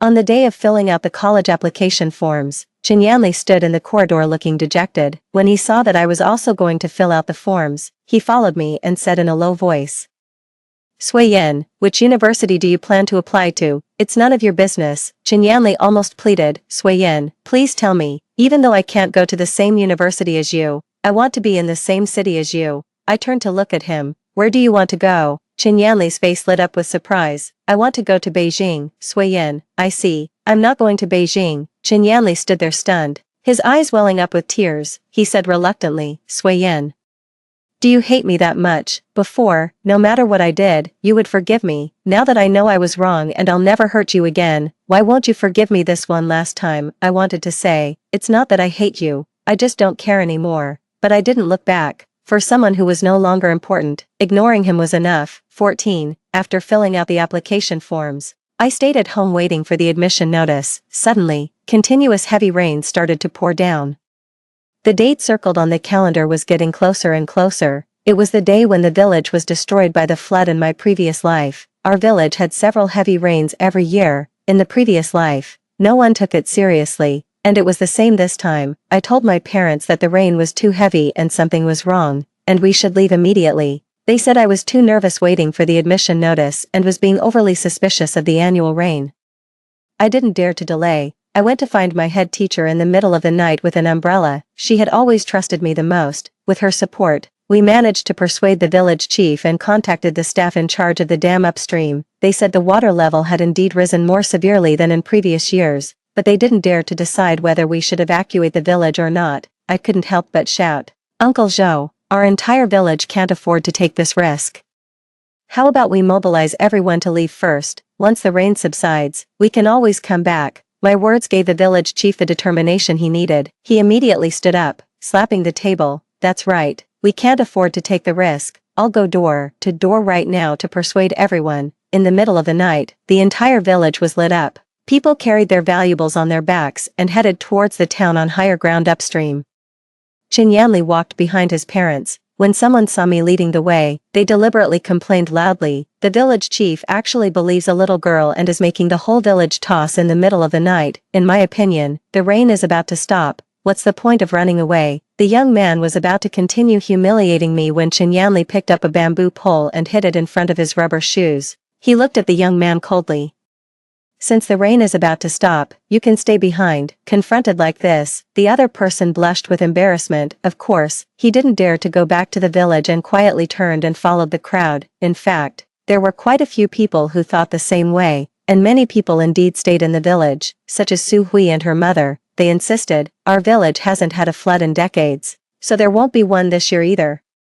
No matter how the village chief tried to persuade them, they refused to leave. But when the flood came, it came quickly and no one could stop it. The next morning, the news that the village had been destroyed spread everywhere. Many people rushed to me and the village chief to express their gratitude. On the third day, after the sun came out, the water level dropped significantly. The village chief organized those who could swim to go back for disaster relief. When he saw me join the team, Qin Yanli quickly raised his hand as well. We rode back to the village. Everywhere we looked, there were destroyed earthen houses and bungalows. Su Hui and her mother were hugging a tree, and when they saw people coming, they immediately burst into tears. "Save us, please save us." Su Hui's white nightgown had long been stained muddy yellow. There were many fallen trees where they were, and the boat couldn't get through, so someone shouted, "Sui Yan, Swim over from the side and bring 2 life rings. Without thinking much, I helped Aunt Sun, who had just been rescued, onto the boat, then turned and swam towards Su Hui. I never expected that at such a critical moment, she would try to harm me. She slapped away the life ring I handed her, pretended to be weak and fell into the water. The next second, while pushing me underwater, she screamed, "Ah, I can't swim, I'm so scared." Qin Yanli was not far away. Su Hui believed that if she was about to die, Qin Yanli would definitely save her. I was a good swimmer, but Su Hui clung to me like a monkey. I choked on several mouthfuls of muddy water, and my consciousness gradually faded. Qin Yanli, who witnessed everything, quickly put down the oars. He had never swum so fast nor been so panicked. Su Hui was overjoyed and kept shouting, "Yanli, save me." Suddenly, a huge flood wave surged, and both Su Hui and I were swept away when the turbid floodwaters, carrying broken logs, crashed down on my head. Qin Yanli stretched out his arm to block it. There was a sickening cracking sound of bones breaking. He pressed me tightly against his chest. "Hold on to me." He didn't even glance at Su Hui, who was screaming in the distance and grabbing onto a floating log. "Keep your head down." Qin Yanli suddenly pressed me into his arms as a piece of steel rebar scraped across his back. Blood mist exploded in the turbulent waves. I heard his muffled groan. But his arm around me didn't move an inch. Qin Yanli and I were finally washed ashore and rescued downstream. Once I recovered, I quickly checked his wounds. Seeing my worried expression, Qin Yanli, who looked pale, actually smiled brightly. He reached out and stroked my face, whispering pleadingly, "Sui Yin, can you call me Yanli one more time?" I was momentarily stunned. In the past, I couldn't bear to see him get even a little hurt, but now, his pain only seemed ironic to me. "Qin Yanli, do you think this is atonement?" I said coldly. "I won't be moved by you, and I definitely won't get back together with you. How many times do I have to say it? It's long over between us." The light in his eyes shattered instantly. 15. After the flood receded, the village began to be rebuilt. This time, there were no casualties, and I finally felt at ease. The news that Su Hui had tried to harm me spread, and everyone regarded me as a savior, ostracizing the Su family everywhere. When Uncle and Aunt Chen learned that Qin Yanli had saved me, they came to propose marriage again, hoping to use the favor of saving my life to make us reconcile. Naturally, I wasn't willing. Before I could say anything, it was Qin Yanli who stopped them. His arm was in a cast. "Mom and Dad, stop forcing Sui Yin. I'm not worthy of her now." He stole a cautious glance at me, then raised his head firmly, looking into my eyes and vowing, "But Sui Yin, please wait for me. I will work hard to catch up with you. One day, we can start over." That day, Qin Yanli left behind a piece of calligraphy, a poem that I had loved very much when I was deeply in love with him. Back then, no matter how much I begged, I couldn't get his writing. Now that I no longer loved him, he actually gave it to me on his own initiative. On the thin rice paper, the ink spread out. At the spring banquet, I sing a song with each cup of green wine. I make 3 wishes. First, may my Lord live 1,000 years. Second, may I stay healthy. Third, may we be like the swallows on the beam, seeing each other year after year. But now, what was there for us to meet again for? I crumpled up the piece of paper and threw it into the trash can. 16. I finally left the village and went to a big city to start my university life. I majored in computer science, one of the most popular majors at the beginning of the new century. With the memories of my previous life, I spared no effort to seize the opportunities. During university, I sold CDs, worked as a computer technology teacher, and later opened a training class. After saving up a sum of money, I quickly took out a loan to buy a house in Beijing, fulfilling the promise I made to my mother. Money is truly a wonderful thing. After gaining financial power, my father no longer dared to criticize me, and my younger brother, who had always been cold-hearted, learned to be observant and always agreed with me. Since I started university, Qin Yanli would come to see me whenever he had time. Sometimes he would just watch from a distance, and sometimes he would come up and talk to me about his recent situation as if performing a monologue. I was annoyed and told him to get lost. One day, there was a boy by my side. He was completely different from Qin Yanli. He wasn't arrogant at all, never put on airs, and seemed willing to give me everything he had. When he saw the boy, Qin Yanli, who had always remained calm, finally lost his mind. He grabbed my shoulders and shook me violently. "Sui Yin, why didn't you wait for me? I've been working hard to be worthy of you. Why do you pretend not to see it?" I held back my anger. "What does your business have to do with me? Get lost. Stop interfering in my life." Qin Yanli shook his head in disbelief. The next second, Qin Yi subdued him and pinned him to the ground. "You're the one pretending. Sui Yin hates you so much, but you keep pretending not to see it." He looked up at me to soothe me. Sui-yin, go back to the dormitory first, I'll handle this. I nodded and quickly left. Qin Yanli shouted desperately, Sui-yin, don't go, please, don't leave me. After that, I was prepared for him to pester me again, but unexpectedly. For 5 consecutive months, Qin Yanli seemed to have disappeared. Later, I found out that Qin Yanli had married Su Hui. It was said that after causing a scene at my school that day, Qin Yi and I called the police. He was given a major demerit at school. In a bad mood, he indulged in alcohol. In a muddled state, he ended up sleeping with Su Hui, who had come to find him. Su Hui threatened that if Qin Yanli didn't marry her, she would create a fuss everywhere and that she had plenty of ways to ruin his life. So, while still in his junior year of university, Qin Yanli and Su Hui had a simple wedding in the village. After learning all this, I finally felt completely relieved. 17, 8 years after graduation, I went back to the village for the first time, to discuss the establishment of a girls' school there. In recent years, my computer training school had been doing well, and I had already opened 3 branch schools. Having come from a mountain village, I couldn't forget the looks in the eyes of girls who, like me, longed for knowledge. After earning my second pot of gold, I shared my idea of building a girls' school, and Qin Yi strongly supported me, accompanying me back to the village. One spring day, we were walking through the fields with town and village officials, checking the potential locations for the school. Suddenly, a shrill curse stopped everyone in their tracks. Damn it. All you do is drink all day long, why don't you just drink yourself to death? Su Hui, holding a baby in her arms, kicked someone out of the house. The person, with disheveled hair, looked like a homeless person. After rolling on the ground twice, he simply sat there and took big gulps of wine. Suddenly, he froze, and our eyes met. The cinnabar mole that had once been so dazzling under his messy hair had long faded. Qin Yanli stood up tremblingly and walked towards me step by step. Sui-yin, did you come to see me? The people around quickly surrounded me protectively. The village chief cursed, go home right now and stop scaring people. Qin Yanli seemed to come to his senses. The wine bottle shattered on the ground. Looking at his rough hands, he desperately pulled at his hair, apologizing like a madman. Sorry. I had heard about his situation. After marrying Su Hui, he had been depressed and developed a drinking problem. He had become a good for nothing, staying at home all day. Su Hui, who had used all means to marry him, now deeply regretted it. At this moment, Su Hui rushed out when she heard the commotion. When she saw me, her face changed instantly, then she spat on the ground. What the hell are you looking at? Want to rekindle an old flame? Here you go, take this piece of trash away right now. Don't you dare curse at Sui-yin. Qin Yanli jumped up and started fighting with Su Hui. It's all your fault, you've ruined me. The immortal love from my previous life had now become so pathetic. Halfway through the construction of the girls' school, Su Hui left the village with her child. Shortly after, Qin Yanli disappeared as well. Maybe he changed his name and started over in a distant place again, but I no longer cared. 18. On the day the girls' school was completed, I went back to the village again. The 6-story teaching building stood at the entrance of the village, with white walls and red tiles.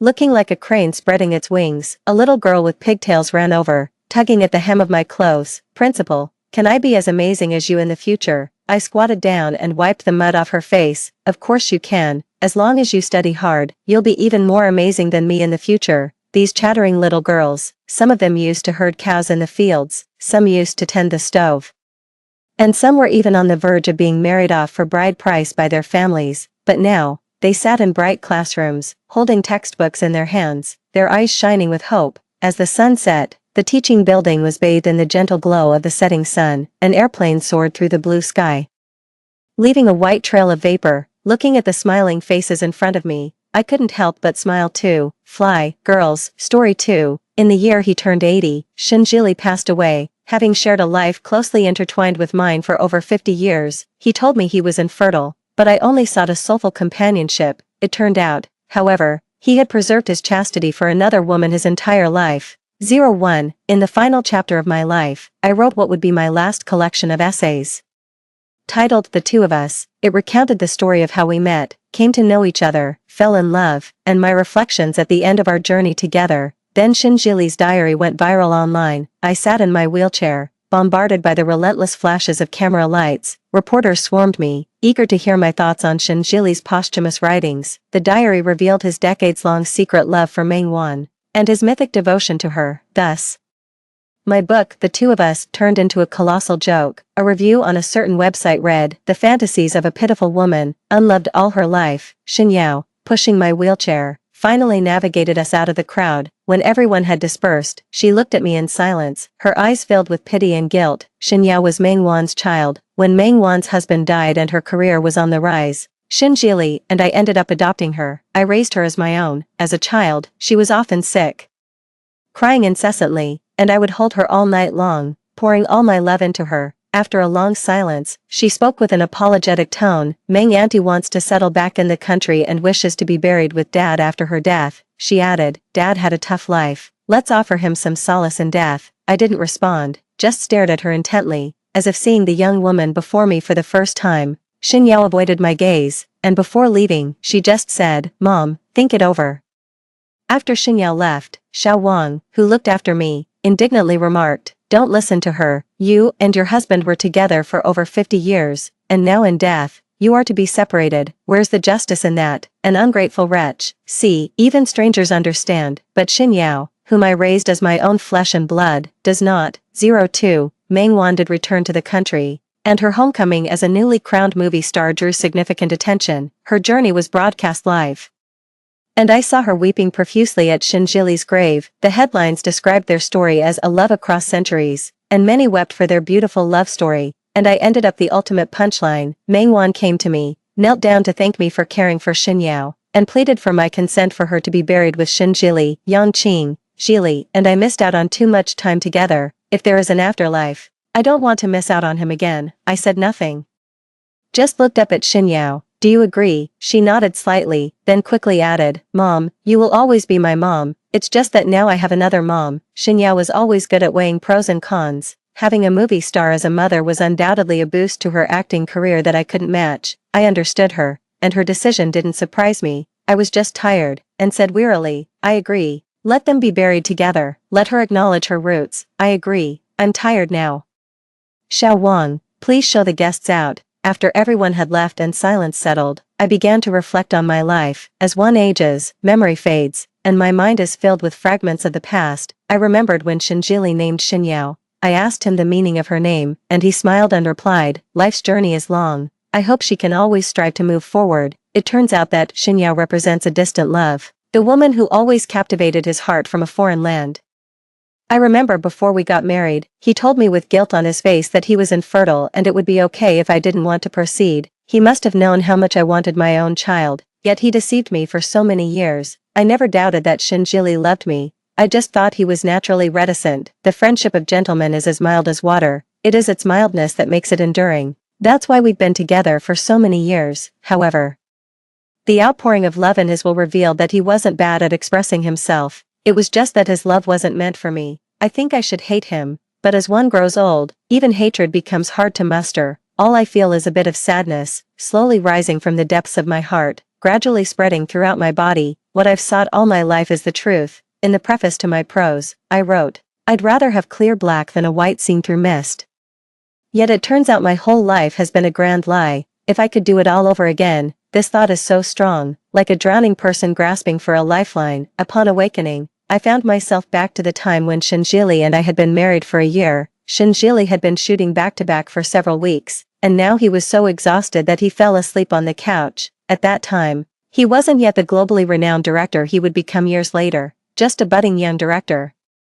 He was involved in everything concerning the set and the actors. I knew he was struggling, so even though he forgot our anniversary, I never blamed him. Only when it was almost dark did Xin Jili wake up, looking very tired. The first thing he said was, "Yangqing, you shouldn't go to the audition for The Distance. Meng Wan just lost her husband and is raising a child alone. This film is very important for her." The Distance is a film directed by Xin Jili. After its release, it won numerous national awards and made Meng Wan the youngest Best Actress at the Golden Horse Awards. From then on, she received constant invitations from top directors, and her acting career soared. This was the first step Xin Jili laid on Meng Wan's glittering path to stardom. But he knew very well how much I had invested in this film. Meng Wan was the sister his family had adopted. He often said that family should consider each other's needs, so I kept giving in. But this time, I didn't want to step back anymore. I stopped what I was doing and said lightly, "This film is also very important to me." He frowned, surprised and somewhat displeased. Yongqing, you have me. There will be plenty of other opportunities, but it's different for Mengwan. I rolled up my sleeves to reveal the bruises on my arms. I've been practicing dance at the martial arts studio come rain or shine for 6 months for this role. Shinjili, what makes you think I should give up? He paused. Momentarily surprised, then softened his tone and embraced me. Qing, I know you feel wronged, but Mengwan is not just anyone. Whether she is just anyone or not, she is the person you've cherished for decades.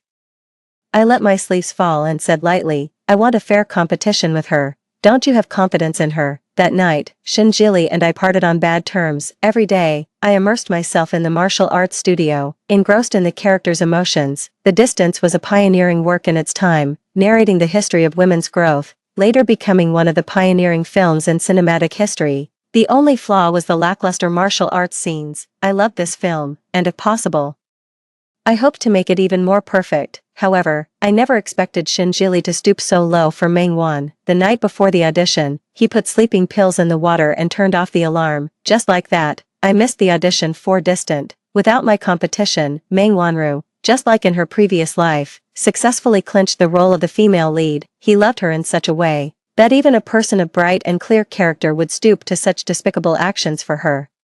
It was quite late when Shinjili finally returned home. I looked up at him, my gaze indifferent, not uttering a word, just quietly observing him. This is the man I have loved for decades, the man I have devoted myself to wholeheartedly. There was no hysteria, no uncontrollable anger, only a lingering chill. Shinjili avoided my gaze, pursed his lips, his tone apologetic. Qing, you will be the female lead in my next film. You've been wrong this time. Whatever you want, I will make it up to you. What could possibly make up for it? Could it make up for the decades of mutual respect, for a lifetime of integrity? Yet, I continued to look at him, neither sad nor happy. He stepped forward, attempting to embrace me, but I simply stepped aside and said calmly, I understand. I lay in bed, staring at the pristine white ceiling, filled with resentment. In my previous life, after missing out on that movie, I adopted Xinyao, and thus gave up a part of my career. When Xinyao grew older, I only took on supporting roles, and the highest award I ever received was for Best Supporting Actress. My gaze gradually hardened. I would not give up. The next day, I went to find Wei Qingshan. He was Shinjili's producer, known as the Golden Duo. With him in my previous life, without either of them, the movie couldn't succeed. More importantly, he was the young master of the Wei family, the major investor in the film. The man in front of me leisurely sipped his coffee. Mrs. Shen, you should not be looking for me. There was a playful look in his eyes, but his tone was unmistakable. A person who does not respect time does not deserve another chance. I lowered my head, and when I looked up again, my expression had changed, my voice grave. I possess a pearl long locked in dust, now cleansed of grime it shines, illuminating the green mountains. This was a line from the movie, a poem read by the female lead Chu Jinyan after a lifetime of hardships. Now I am her, and she is me. Armed with decades of experience, I understand this sentiment of having weathered many storms. I gently skimmed the froth off the tea, and said leisurely, Producer Wei, a true pearl is worth waiting for. Wei Qingshan's expression slowly turned serious, then he smiled. Mrs. Shen is much more interesting than the wooden Mr. Shen. He gave me another chance, and after seeing my martial arts demonstration, he sighed. What a waste to have created Liang when you was born, Yongqing.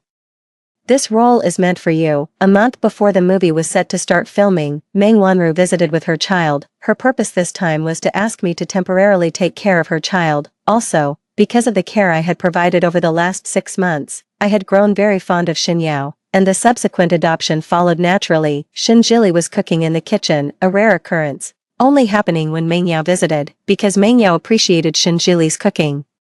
He was willing to prepare meals for her. Such a grand love. I tried hard to control my face, ensuring it didn't betray a mocking smile, and just watched expressionlessly. Mengyao had a classically beautiful face, and dressed in black during her mourning period, with a white silk flower pinned to her hair and a pale complexion. Her slightly drooping eyebrows evoked a sense of pity in me. She looked at me timidly, the child in her arms crying incessantly. Mengwan had never taken care of a child before. She was all flustered and didn't know what to do. I knew it was because she was holding the child in the wrong position, pressing on the baby's stomach, which was why he was crying. Yet, I just watched coldly from the couch without moving. It was Shinjili who finally took a moment to come out of the kitchen and tenderly took the baby into his arms. In our past life, Shin Jili had doted on her like a precious gem. Everyone said they had never seen such a devoted father to his daughter. Sometimes I thought, he loves other people's children so much, what if we had our own? But now, thinking about it just feels ironic. His affection for her was simply because she bore a slight resemblance to the person he loved. During the meal, Meng Yao kept glancing at me, her face showing difficulty. She was too embarrassed to speak, and Shin Jili, feeling sorry for her, took the initiative. Ching, Meng Yao has to go film, and she can't find anyone suitable. Could you take care of Zhou for a few days? I slowly swallowed the food in my mouth, took a sip of wine, and said lightly, I'm not available. Shin Jili frowned slightly, impatiently saying, Ching, we're all family, don't be petty. He always took it for granted, as if I shouldn't have my own things to do. You assume I'm being petty without even asking if I'm busy with something. I looked up at him. He paused, his expression turning ugly. So, what are you busy with? I slowly wiped my mouth and stood up from the table. When the time comes, you'll know. I'm full now. I won't keep you from catching up. I couldn't help but look forward to seeing their expressions on the day of the filming. Ultimately, Shin Jili managed to settle everything for Meng Yao, allowing her to focus solely on her role. The day of the filming began on a rainy day. The scenes of far away starting just like this wet day, gloomy as if the sun would never shine again. Shin Jili had taken the family car. Although he wasn't late, when he arrived, everyone was already there. During the opening ceremony, amidst the noisy crowd, everyone was puzzled as to why the ceremony wasn't starting even though everyone was present. As the black umbrella was lowered, I looked directly into Shin Jili's eyes. He walked forward with a frown, somewhat impatiently. Ching. Why are you here? I'm too busy for you today. I brushed off his hand and headed straight towards Wei Qingshan. A flash of admiration crossed the man's eyes. Today's black attire was the classic look of the female lead, and he seemed very pleased. I slightly curled my lips. And Wei Qingshan clapped his hands, immediately silencing the venue. Our leading lady has arrived. Meng Wan suddenly looked up at me, disbelief in her eyes. Shin Jili's brows knitted tightly as he scoffed. Qingshan, I know you like to joke, but today is not the time. Wei Qingshan's smile faded, his expression serious. I'm not joking. At this point, Shin Jili seemed to realize that nothing could be changed, and through gritted teeth, he murmured, Meng Wan was our mutual choice for the lead.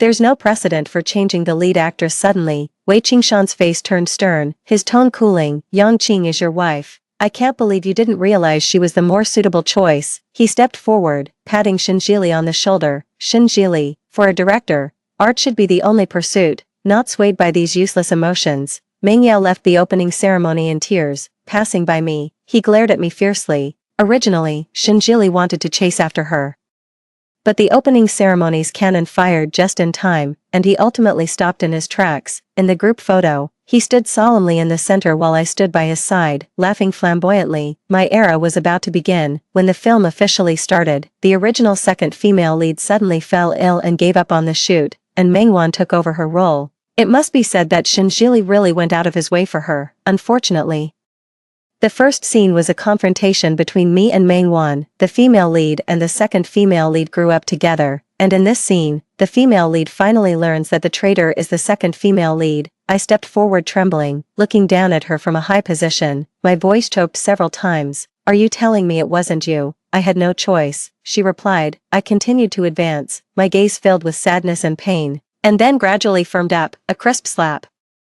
a swift sword flip, pressing against her throat. At this moment, the female lead truly wanted to kill her, to avenge her deceased brother. Thus, my eyes were reddened, filled with murderous intent. Meng Wan failed to catch on to the flow of the scene, completely freezing in place, even forgetting her lines altogether. The character of the second female lead was well-rounded, having competed with beggars for food in her youth. She betrayed the female lead but died for her.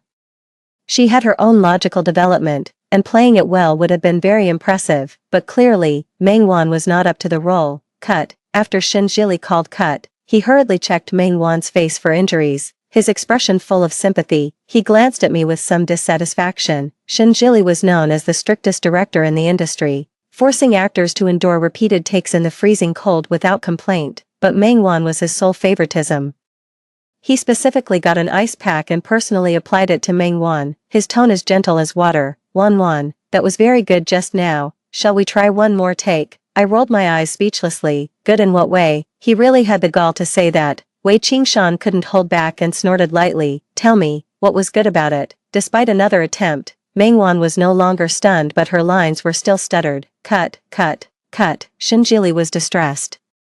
But Mengwan still had tears in her eyes, bravely saying, I can do it. Frankly, if she used her current acting in the play, this scene would have been passed long ago. Honestly, by the end, my hand was numb from the slapping. Mengwan, with a swollen face, looked at me with deep resentment. Wei Qingshan sat back in his chair, not even bothering to look up. If you could, we wouldn't need to shoot so many takes, Miss Meng. You might not be tired, but everyone else is very tired.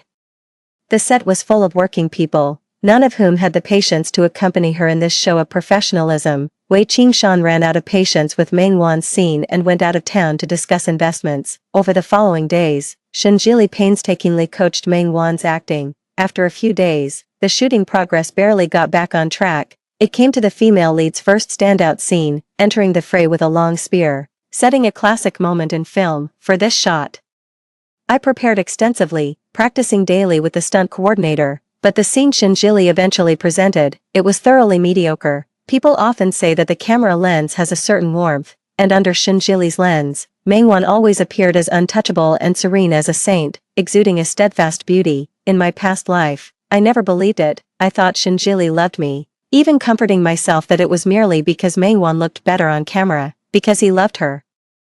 I could never measure up to Mengwan in his shots, but why, after giving so much, do I still lose to this elusive love? After several intense scenes with long spears, I was completely exhausted. Let's stop here for today, we'll reshoot tomorrow. After everyone had left, Shinjili came over to me, frowning, seemingly puzzled, and asked, Are you not satisfied? We've already spent too much time on this scene. I suddenly stood up, stepped forward, almost falling due to my overstrained legs.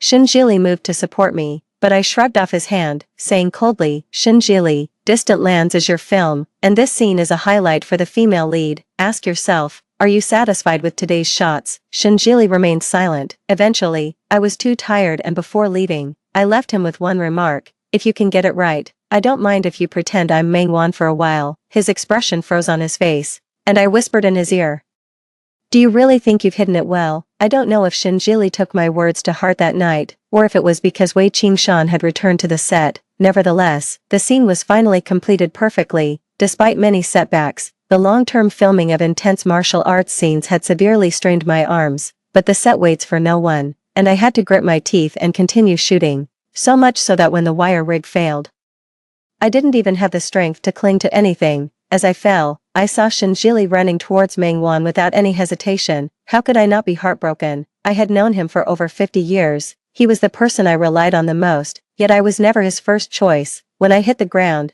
I instinctively protected my face, an actor's livelihood. Distant Lands was my first step to changing my life, and I didn't want to lose this opportunity. I said I didn't care. But I was still caught in my obsessions. Everything gradually went dark, and when I woke up, I was in the hospital. Wei Qingshan was sitting by my bed, looking exhausted. He sighed in relief when he saw me awake. After making sure I was okay, his voice rose. Yongqing, how many lives do you think you have? Didn't the stunt coordinator teach you to protect the back of your head when falling?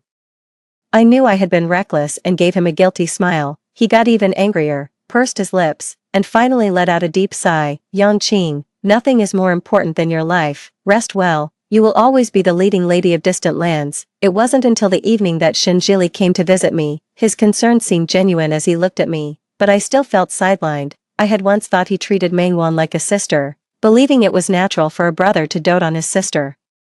But that wasn't the case. I've never brought up the reason for our divorce because, after over 50 years together, even seeing the journal in front of me, I could hardly believe it. 50 years, thousands of days and nights, he was the person by my side. At the moment of life and death, he abandoned me, and only now have I finally given up. A surge of belated anger nearly overwhelmed me. I haven't experienced such intense emotional fluctuations in a long time. Thoughts that I had deeply suppressed surged forth like madness. His diary read, Wan, I am trying to love someone else. Qingqing is a good girl. Loving her is the best outcome for both of us. But I have failed. It turns out love cannot be forced. I often questioned myself, wondering if I really am so unworthy of love. It has been over 50 years, more than half of a lifetime. Was there ever a moment during that time when he truly had feelings for me? Yet I ultimately asked nothing because it no longer mattered. It really didn't matter anymore. Shinjili, after we finish filming Distant Places, let's get a divorce." Shinjili looked at me incredulously, took a step forward, and grabbed my hand. "Yongqing, I can explain." I struggled to free myself from his grasp. The touch always reminded me of my ludicrous life. A nurse walked in, frowning at his expression. "What is your relationship with the patient?" She fell and hit the back of her head.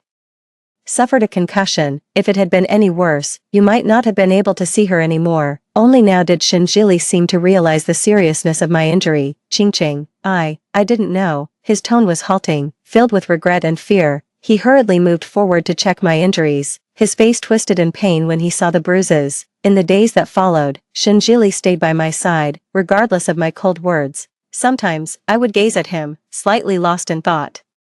In a past life, I underwent a surgery, and Shinjili postponed all his work to care for me for a whole year, which made me mistakenly believe he loved me. Love, however, cannot withstand comparisons. In front of Mengwan, I was always his second choice. 12. I recuperated in the hospital for a week. We could not delay filming Distant Places any longer, due to his guilt. Shinjili followed me closely after wrapping up the day's shoot.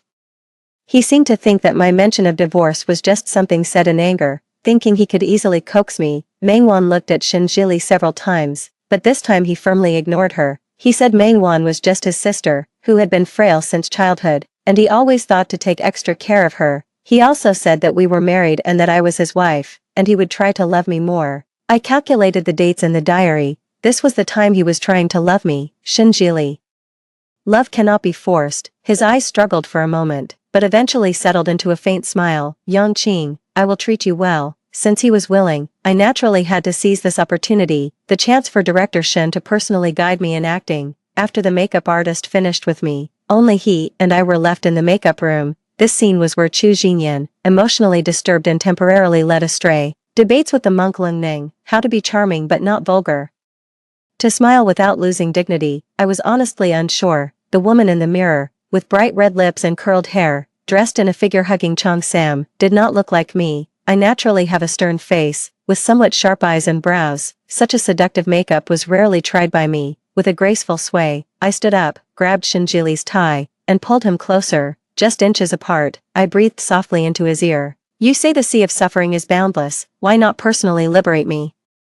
"Master," my lips unintentionally brushed his cheek, our breaths intertwining. Shinjili's breath was briefly chaotic, a flush spreading up from his ears. In my previous life, I never acted out of line in front of Shinjili. Books say that men who are incapable in certain aspects tend to be more sensitive, so I always carefully protected his self-esteem. I suppressed all physical desires, wishing only for a spiritual connection with him. In the end, it was all a joke. Director Shen.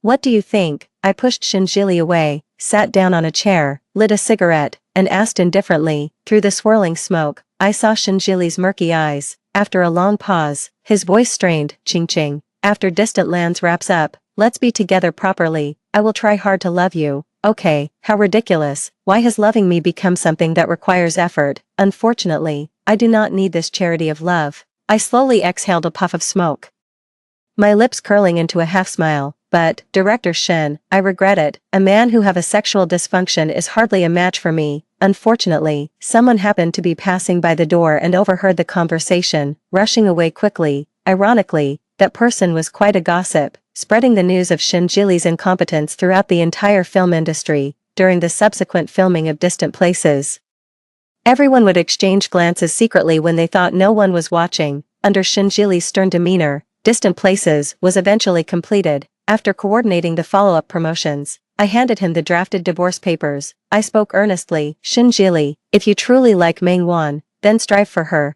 Don't miss out on a lifetime's chance again." "Shinjili, this is my final gift to you, freedom." At one point, I detested Shinjili so much that I could have killed him when I first learned the truth, but after more than 50 years together, our relationship had become too complex to define clearly. In our marriage, besides love and children, Shinjili had shown me all the respect and care I could ask for. Letting him go was also a way of freeing myself. However, Shinjili just quietly looked at me, his expression somewhat bewildered. I sighed, feeling that people always seem to do inexplicable things at the wrong times. "Take care, Shinjili." After putting down the divorce papers, I got up and left the cafe. It was March, and the air was still chilly, the wind bringing a biting cold. I felt relieved, ready to live the rest of my life for myself. After Distant Places wrapped up, I took some time off to step out of Chu Jinyan's life. During that period, Wei Qingshan came to see me, inviting me to star in the movie The Prime of Life. The young master of the Wei family, tired of producing, was ready to act. If I remember correctly, Meng Wan gained international recognition with this film. I vividly recall her walking slowly down the red carpet, arm in arm with Shen Jili under the flashing lights. The bitterness and resentment that surged in my heart then stayed with me for many years thereafter. I accepted the invitation and went to the desert, unknowingly spending 3 years there. During those 3 years, I cut off almost all contact with the outside world, fully immersing myself in the role. The director of The Prime of Life was notoriously difficult, and no one knew when the filming would end. There were times when I truly believed the film would never wrap up. When not filming, I would find a secluded corner to secretly cry, until one day, I saw Wei Qingshan with red-rimmed eyes. Then the scene changed. It was me and Wei Qingshan, hugging each other tightly, sobbing, exhausted from crying. We would lie in the vast desert, gazing at the myriad stars above. The universe is so vast, and humans so insignificant. Thinking this way, it seemed like all past grievances no longer mattered. Wei Qingshan always had a way of praising me, telling me how well I performed that day. He complimented my complexion, my eloquence, and even my unwashed hair, finding something special in it. Although I repeatedly told myself that I was fine and that Shinjili's disinterest was his loss, I would occasionally fall into endless self-doubt, until Wei Qingshan's daily compliments gradually made me feel not so terrible after all. When Wei Qingshan confessed his feelings, my heart raced. I suppose this at least means I don't hate him. I accepted his confession, and those unfulfilled pasts finally dissipated into the air. It turns out that time really can erase everything, like pain, like love and hatred. After wrapping up the shoot 4 years, stepping out of the desert felt like entering another world. Oh right, Distant Land won a major domestic film award, but the jury couldn't find me despite trying all their connections. Thus, through a twist of fate, I became the only actress in history who refused to accept an award, which inadvertently boosted my fame. I heard that Shin Jili and Meng Wan got married, then somehow divorced. Meng Wan came to see me, her face unable to hide the fatigue of the past few years. Zhong is a difficult child, and I think she has learned that well. In this love triangle, Meng Wan always seemed like an outsider. She never asked for anything. It was always Shinjili who planned everything for her unilaterally. In the end,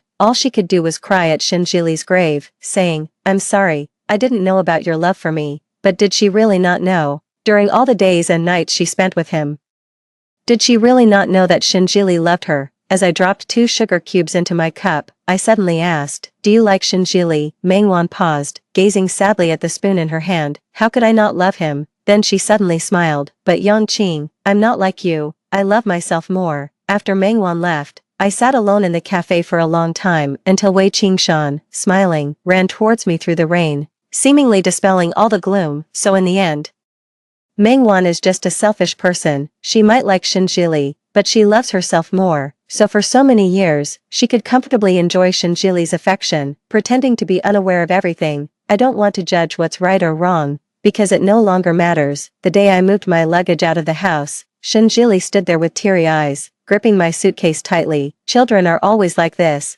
thinking that if they hold on tightly to something, it won't leave. I sighed, looked at him, and said, "Shinjili, let's go somewhere. Let's just consider it a closure." I took him to a Taoist temple on Mount Sanqing, a place I always wanted to visit with Shinjili in our past life to fulfill a vow, but it never happened. In the misty morning, we climbed the blue stone steps in silence. "Shinjili, do you know, 99 steps, I once knocked my head on the ground every 3 steps, making my way slowly." Back then, when Shinjili was abroad filming and encountered thugs, his life hanging by a thread, and I was powerless, all I could do was believe in the gods. Shinjili looked puzzled, but I continued, "I once really liked you, so much that I gave up a lot." His expression was complex. He stuttered, trying to say something, but finally just called out softly, "Qing, Shinjili, to me, you were just like a child clinging to something lost, initially reluctant to let go, but soon to forget."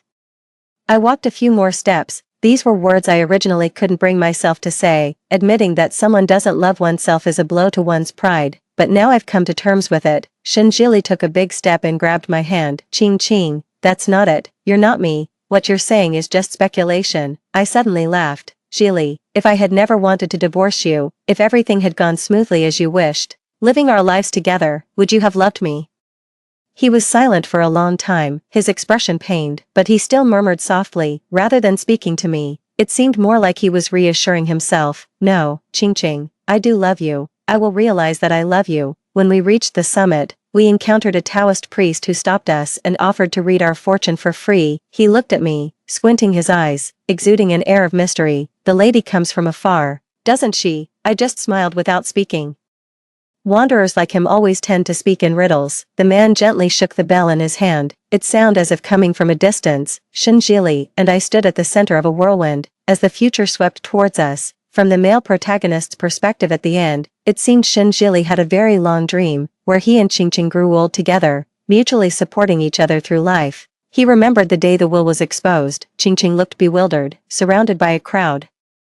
Utterly helpless, a dull pain echoed in his heart. He rushed forward wanting to deny it, but it was all in vain as he tried to push through the crowd. He saw Yangqing kowtow on 99 steps for his safe return. He saw their family of 3, holding hands and walking on the lawn under the afternoon sun. At that time, his happiness was tangible, but such substantial happiness made him wildly imaginative. Shinjili studied film, and films are made of fictional stories. So he also crafted a distant dream for himself. He did like Meng Wan, but it was merely the flutter of an initial crush. Often things unattained seem more precious. Thus, under his day-to-day fantasizing, this affection became tragically deep, and he could no longer see the people beside him.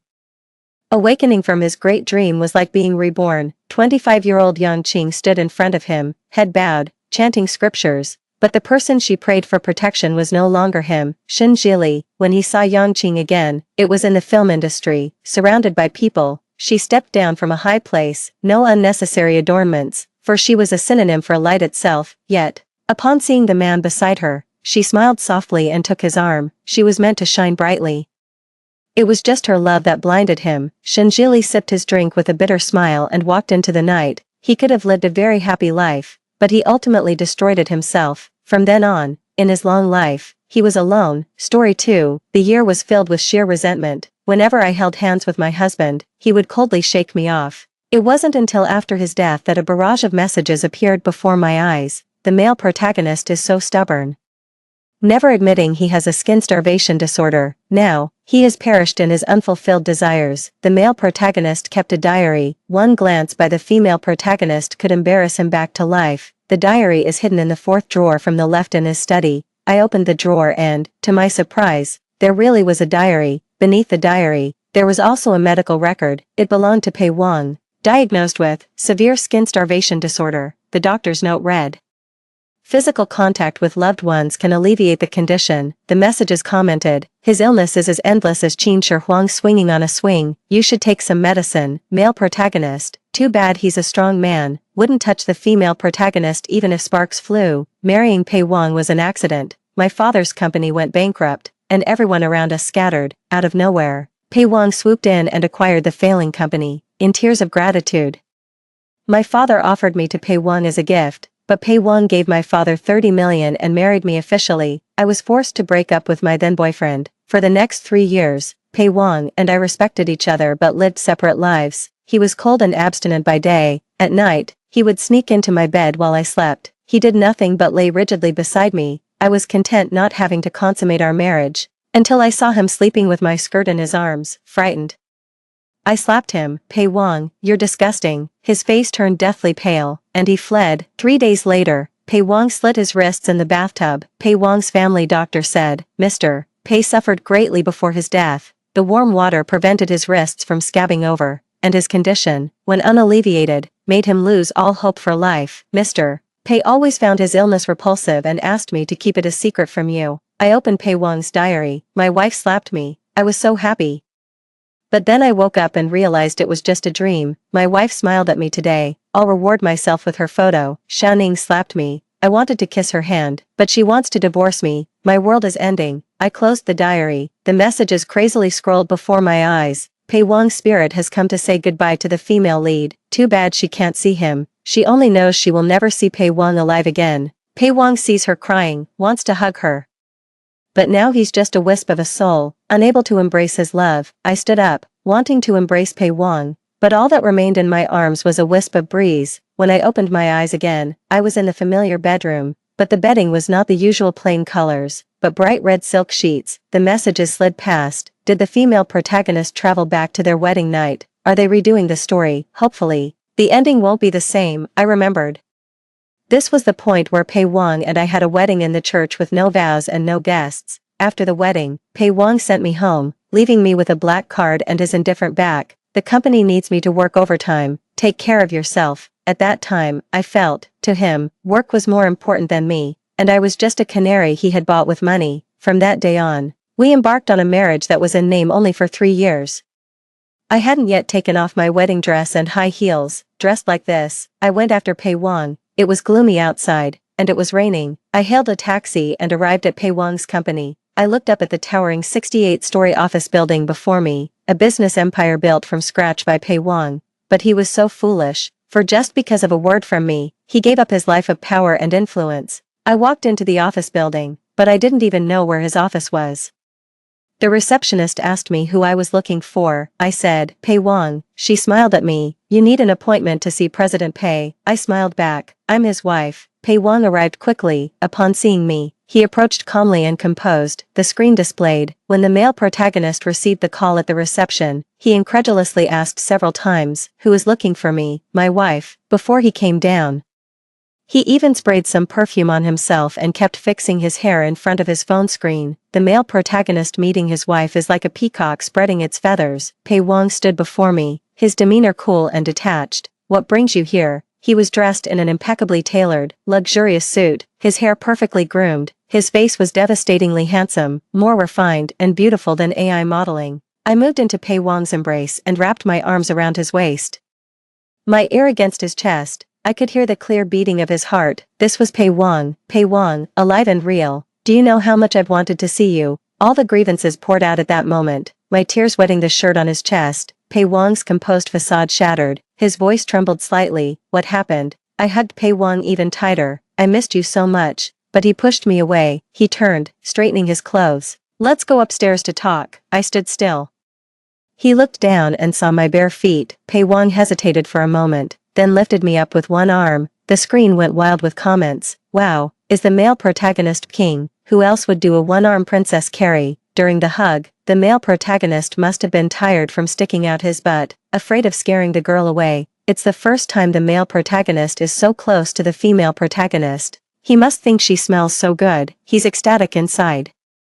I never expected Pei Wang to have this side. In Pei Wang's office, located on the top floor with a river view, he placed me on the sofa, heated some water, and wiped my feet with a towel. He kneeled in front of me, obedient like a big dog. I lifted his chin with my toe, forcing him to look me in the eye. Pei Wang, carrying me upstairs, wiping my feet. Being so kind to me, what for? Pei Wang stared blankly at my lips moving, then coldly turned his head away. The screen commented, the male protagonist just can't handle it. His skin is thirsty, especially on rainy days. I'm going to die of anxiety. Male protagonist, go kiss her, hug her, tell her that even bitter fruits are fruits. Is it wrong to want to be with you forever? I turned over, pinning Pei Wang down, gripping his chin and demanding, did you marry me because you like me? Not really. But his body desperately wanted to be in contact with me. I let go of Pei Wang and stood up to leave. I was waiting for Pei Wang to stop me. Sure enough, he grabbed my wrist. You're not wearing shoes. I'll have someone go buy some. I stepped forward, standing barefoot on Pei Wang's feet. Then I touched his lips. His lips felt hard, but they were soft to the kiss. I whispered to him, if you want me to keep kissing you, you have to tell me you like me. I know how tempting a lover's touch can be to someone who craves skin contact, almost to a deadly extent. If Pei Wang wants sweetness, he has to give me what I want. Pei Wang's veins throbbed at his temples. His wristband heart monitor beeped an alarm. I pressed my advantage, pinning him down on the sofa. Why would you leave me alone on our wedding night? I felt aggrieved. If Pei Wang loves me, why won't he say it? Let go of me first. His voice trembled, trying to push me away. But he was too weak to move me. A gentleman of integrity, right, keeping his composure, right. I pinned him down on the sofa. Then I started to undo my wedding dress buttons. We were almost facing each other honestly, but Pei Wang turned his head away. Ningxi, you don't need to test me like this. I'll wait until you're willing. I scoffed and slapped him. Pei Wang, are you not capable? Pei Wang not capable. He was very much capable. A bright red slap mark on his face, tears swirled in his eyes. Ningxi, I know you hate me. If slapping me makes you a bit happier, then you can do anything to me. I silently watched Pei Wang. Was he trying to seduce me? The comments said, even if the female lead stripped naked in front of him, Pei Wang would just ask if she was cold. Sorry, he's not the type to hurt the woman he loves. Don't reward him. He says no with his lips, but he's thrilled inside. Why does his wristband keep alarming? I'm worried he might suddenly die. I sighed and let go of Pei Wang. I wiped the sweat from his forehead. Your heart rate is off the charts. Let's stop teasing and go eat, shall we? He nodded expressionlessly. Then he took off his wristband. Sorry, there's a problem with the wristband, the comments said. This smart wristband is a hot new product developed by his company, marketed for its reliability. Why is the big boss undermining his own product? This strong guy behaves only when his wife is gone. Pei Wang had someone buy me a set of clothes. After changing, we went to the downstairs Western restaurant to eat. Pei Wang and I rarely had the chance to sit down and have a proper meal together. Once, to undermine him, his competitors called him a thief. As a child, he stole swill from restaurants to stave off hunger and expired bread from convenience stores to fill his stomach. Even as an adult, he never ate 3 regular meals a day, because no one ever taught him how to love himself. Pei Wang. Let's eat together from now on, I said, pretending it was just an offhand remark. He paused while cutting his steak, then nodded restrainedly. Sometimes I have meetings, handle documents. I might not be able to join you for meals, but I can make time for you otherwise. I put down my knife and fork, smiling warmly as I responded, all right, then I'll eat whenever you eat from now on. After all, I have a stomach condition, and the doctor said that if I don't eat regularly, it will get worse. Pei Wang seemed taken aback by my response. The overwhelming feeling of not being in control made him anxious. He began to pick at the hangnails around his fingernails until they bled. I took a deep breath and held his hand. Pei Wang, could you please take care of yourself a bit more? My grip on his wrist tightened. It shouldn't be like this between us, me taking a step forward and you taking 100 steps back. Avoiding won't get you a wife, or my kisses, if you want that. Then accompany me for meals every day. Great, she's straightforward, there's hope for us. As for the heroine, out of 100 points, she only scores 22, the remaining 78, the male lead spoils her with. Pei Wang looked into my eyes as if searching for a reason to refuse. After a long pause, he averted his gaze and nodded almost imperceptibly. As we left the restaurant, we ran into Fu Tan, my ex-boyfriend of 3 years, whom I was supposed to marry. However, he had a severe heart condition, and doctors said he wouldn't live past 30. At that time, my family was bankrupt. Fu Tan, being the powerless second son of the Fu family, had no influence, and my father sold me off to Pei Wang. Fu Tan had locked himself in his dark studio, unseen for a long time. After not seeing him for months, he had lost a lot of weight. The once dazzlingly handsome man now had a lifeless look in his eyes. His gaze fell on me and Pei Wang, filled with boundless sorrow. Ningxi, have you fallen for Pei Wang so quickly? What about the vows we made? What about the paths we walked together? Fu Tan clutched his chest, struggling to breathe. I supported him and searched for his medication. Calm down, you're having an attack. He pulled me into his embrace, his voice choked with emotion. Just hold me, and I'll be alright. Xiaoxi, can you wait for me? I will become your hero and rescue you from Pei Wang. I will take control of the Fu family and make you the lady of the house. From then on, no one can tear us apart. I was held in Fu Tan's arms, exchanging a look with Pei Wang, who stood beside us with a dark, stormy expression in his eyes. Comments streamed in. What's this? Does the second male lead also have a skin hunger issue? Needs the heroine's embrace to feel better. I hate these White Lotus types. It's over. Seeing the look in the male lead's eyes.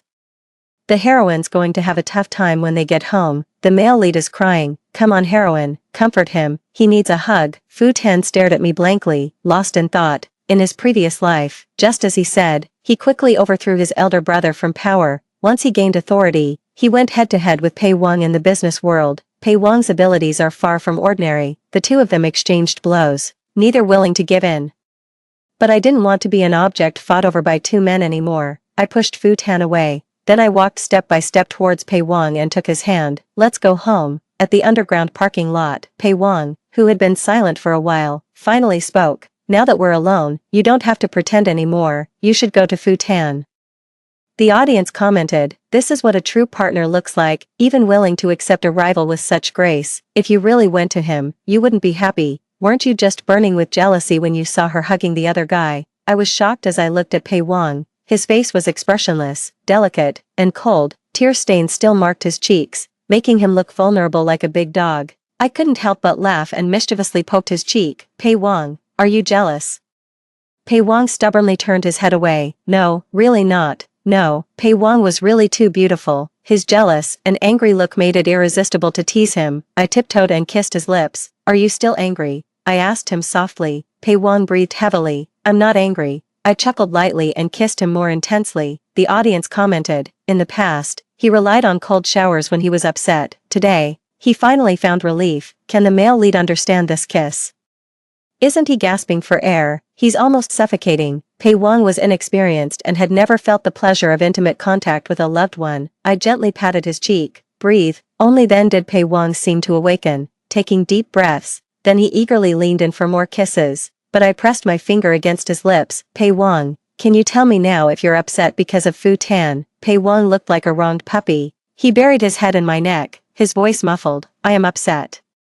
Very upset. I stroked his soft hair. Then tell me, what do you want me to do? I want you to only look at me, hold me, kiss me. I held Pei Wang's face seriously and told him, see, isn't it much better to express your thoughts when you're angry and don't tell me? I can't make you feel better. If you're sad and keep it inside, I won't know to comfort you. Pei Wang nodded groggily, like a child dazed by happiness. I pinched his cheek. Good boy, baby. The audience went wild.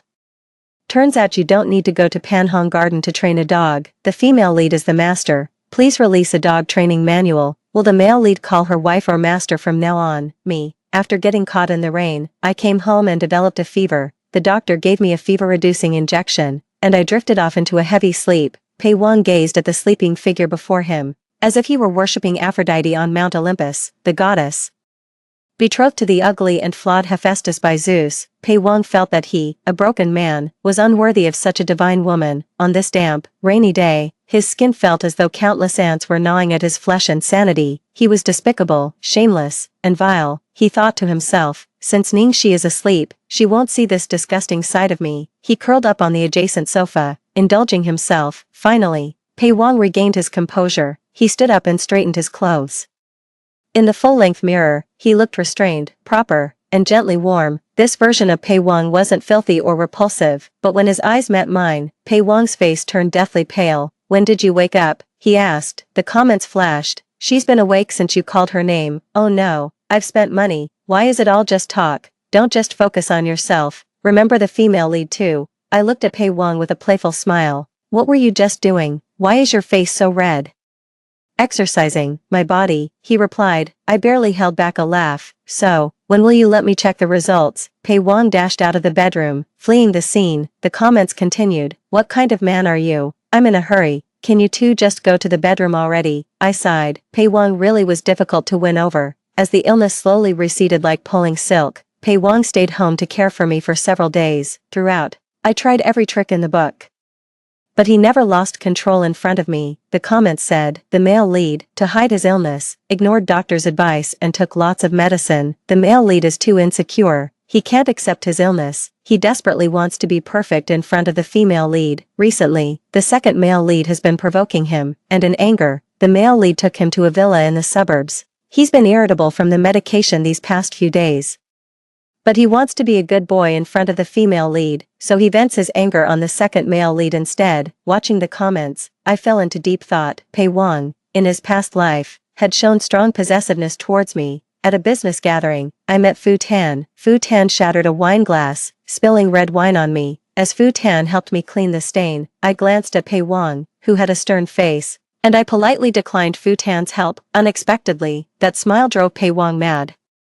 He and Fu Tan started fighting, almost as if he was fighting for his life, pinning Fu Tan to the ground and hitting him. This side of Pei Wang was too obsessive and extreme. Pei Wang should be in the study at this time. When I pushed open the door, a sickly sweet scent hit me. Pei Wang was at his desk, working on documents. What's that smell in the room? I asked. He hesitated in his response. The comments explained. It's medicine for his skin condition. The oral medicine he used before no longer works. Only this inhalable type can alleviate his symptoms now. This kind of medicine can become addictive if used too much. I frowned and opened the windows of the study. Fresh air entered, clearing much of the scent. I walked over to Pei Wang. He sat motionless in his chair, with documents still laid out on his desk. I looked down at Pei Wang's suit pants. Is this how Pei Wang handles his business? His energy really is boundless. With a playful smile, I embraced him, their fingers interlocked. Is the medicine effective, or am I, what did you say? I asked him again, why didn't you tell me when you were sick? Pei Wang's blood seemed to stop flowing. You already know. I'm sorry, really sorry. I know I'm disgusting. I am like an unworthy dog, with such a disgusting disease. Don't leave me. Don't divorce me. Pei Wang's emotions teetered on the brink of collapse, fragile as if they would shatter at a touch. I seriously said to him, Pei Wang, you are beautiful. I really like your appearance. Your waist and abdominal muscles also feel great to touch. I wrapped my arms around his waist, and, I don't mind being close to you. Pei Wang looked at me in shock. You, like me. I kissed his fingertips. If I didn't like you, why would I kiss you and hold you? But, Fu Tan said you love him more. If you lose interest in me later, you will abandon me. Pei Wang's tone carried a grievance he himself did not notice. I pinched his earlobe. Are you so afraid I'll leave you and abandon you? Are you afraid that if I go, there will be no one to treat your illness? He spoke hesitantly. I like you, not just out of physical desire. I've always known. I've read Pei Wang's diary. We attended the same middle and high schools. He was that odd one in class who wrote his homework with a pencil. Classmates mocked him for not even being able to afford a notebook. Yet, he was always first in every exam. During my chaotic and messy school days, I dated one boy after another, but never noticed that a quiet, subtle gaze had always been watching me. Pei Wang, why would you like someone as messed up as me? I eagerly looked at Pei Wang, hoping he would compliment me more, but after a long struggle, he only managed 6 words. You're not bad, you're very good, the comments said. The male lead is obsessed with the female lead because she has captured his heart. To be fair, although the female lead is a bit of a flirt, she is kind-hearted and attractive, and such a brooding boy is easily smitten by a blazing sun like her. Woo woo woo woo. The sisters at the scene leave a string of mysterious numbers, 999969. Just as the atmosphere was getting ambiguous, my phone rang. It was an unknown number.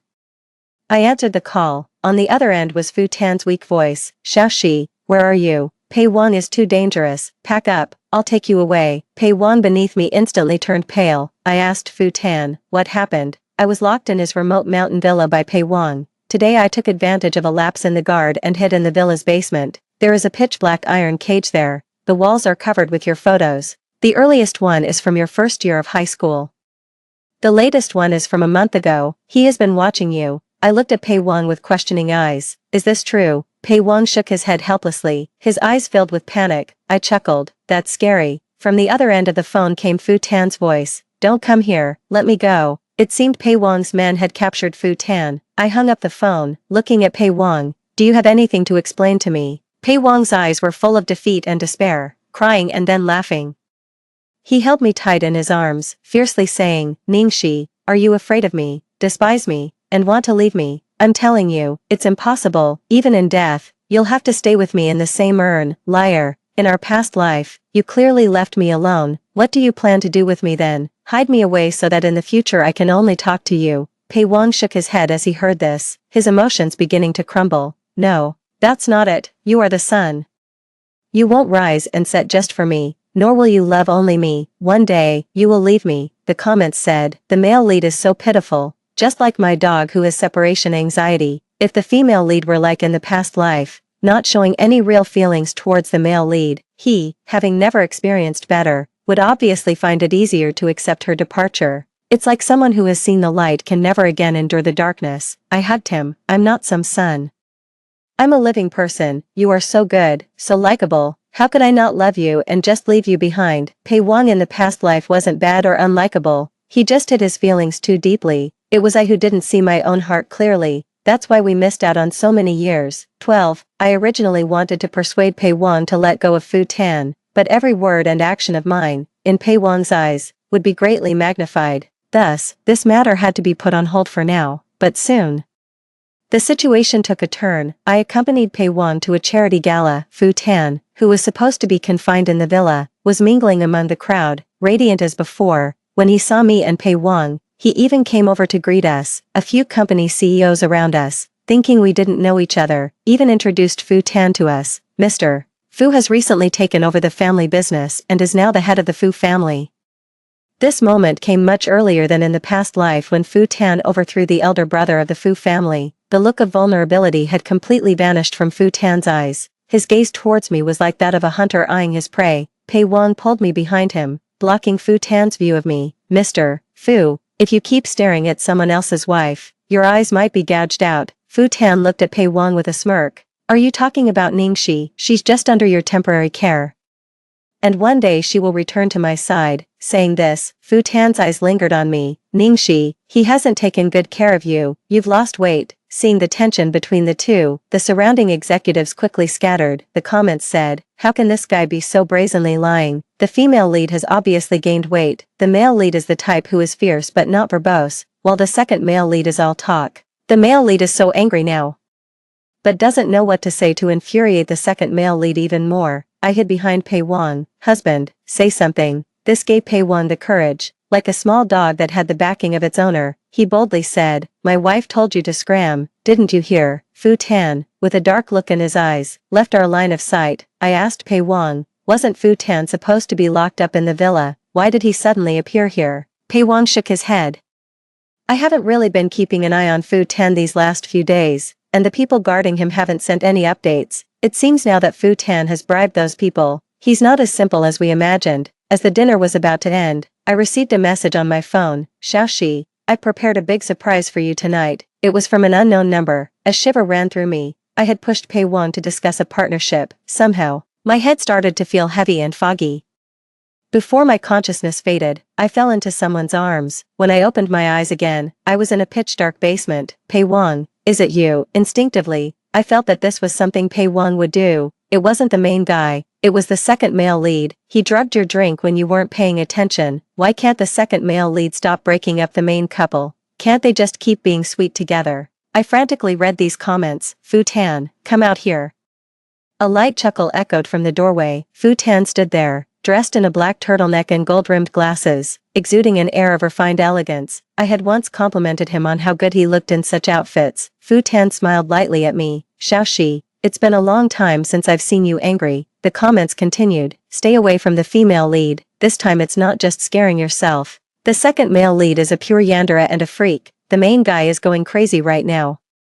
Second male lead, second male lead, second male lead. Fu Tan frowned and clicked his tongue lightly. These comments are really annoying. I was shocked. Could Fu Tan see the comments too? Fu Tan walked over and embraced me. Xiaoxi, I know you have many questions. I'll answer them slowly. After all, I spoil you. This reminded me of our childhood when we played house. He was the father, I was the mother, and our friends were the children. I would use green, leafy mud as herbal medicine, applying it to his hand while playing doctor. He helped me with homework and writing reflections. He embraced it all and would say, who else but me to spoil you? I looked at him in fear. Since when can you see the comments? He nuzzled my neck with his head. It was around the time those comments said that if I loved you, I should elope with you before you marry someone else.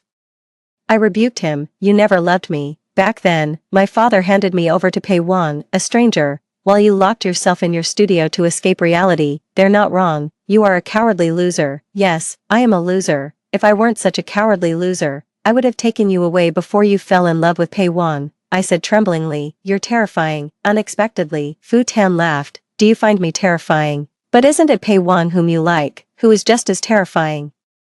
I was horrified by Fu Tan, and tears began to fall. Fu Tan wiped my tears and continued, if you want to talk about terrifying, Pei Wang is the most terrifying. Have you ever wondered where your ex-boyfriends went after you got married? Mental asylums, dark minds. Fu Tan sickeningly stroked my hair. I know exactly what Pei Wang is thinking. Why should those people be able to hug you, kiss you, and enjoy your beauty? So when he locked me in his villa, I was actually happy. I had you before he did. I was loved by you before he was. I struggled frantically in his arms. Fu Tan held me even tighter. He almost cruelly said, Ningxi, I won't let you go again. I was too gentle before. I should be a madman like Pei Wang. Ningxi, it's do or die between us. Fu Tan has lost his mind. He's not like Pei Wang. Pei Wang loves me and can't bear to hurt me. But Fu Tan, that madman, will stop at nothing when it comes to me. I decided to use a softer approach. Fu Tan, we grew up together. Don't be so harsh on me. I'll divorce Pei Wang. By acting like this, aren't you just being the homewrecker? After a long silence, the live comments started popping up. It looks like the heroine still loves the second male lead. Their childhood friendship is stronger than anything. Love it. The heroine and the second male lead are truly meant for each other. I hope he can be with her. Fu Tan saw these comments too. He quietly repeated the words from the comments, childhood friends. A bond stronger than gold. Just when I thought the comments had calmed him down, he suddenly burst into laughter, waving his arms wildly as if to chase away the words. You're all lying to me. Fu Tan embraced me wildly, as if trying to merge me into his very flesh. I broke down crying, struggling frantically. The iron door of the basement crashed down with a loud bang. A figure appeared against the light, like a warrior descending from the heavens, kicking Fu Tan against the wall. Fu Tan curled up on the ground, spat out a few blood-stained teeth. Before he passed out, he muttered, I'm not a coward, Ning Shi and I are the perfect match. I sat in Pei Wang's car, feeling wronged. Why did you only come to find me now? Pei Wang's eyes were red with blood vessels. When you disappeared, you left me a breakup note, remembering how kind you've been to me, your smiles. I thought you were just flattering me, making me lower my guard. I thought you had abandoned me. The comments said, the heroine shouldn't misunderstand the male lead. He slit his wrists after the second male lead kidnapped you. On the brink of death, he felt you crying and immediately fought to live. The male lead hasn't even bandaged his wrists, and here you are stabbing him in the heart again. Only then did I notice. Pei Wang's wrists were covered with crisscross scars. I remembered a past life. He lay in the bathtub, cold and stiff, lifeless, eventually turning into a pile of cold ashes.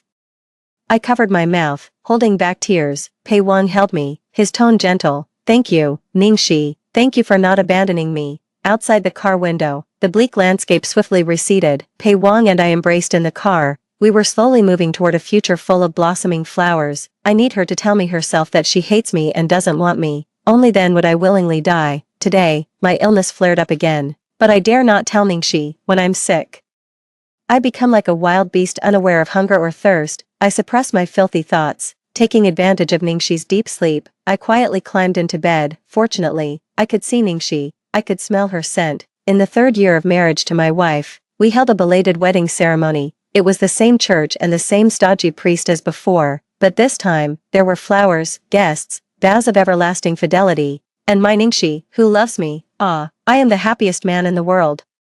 Today is the end of the world. Ningxi caught me holding her clothes. She slapped me, calling me disgusting. Sigh. I am a despicable dog. I hope in my next life, Ningxi won't find me disgusting. I hope in my next life, when I'm afflicted, she will hold me, kiss me. Ningxi, goodbye.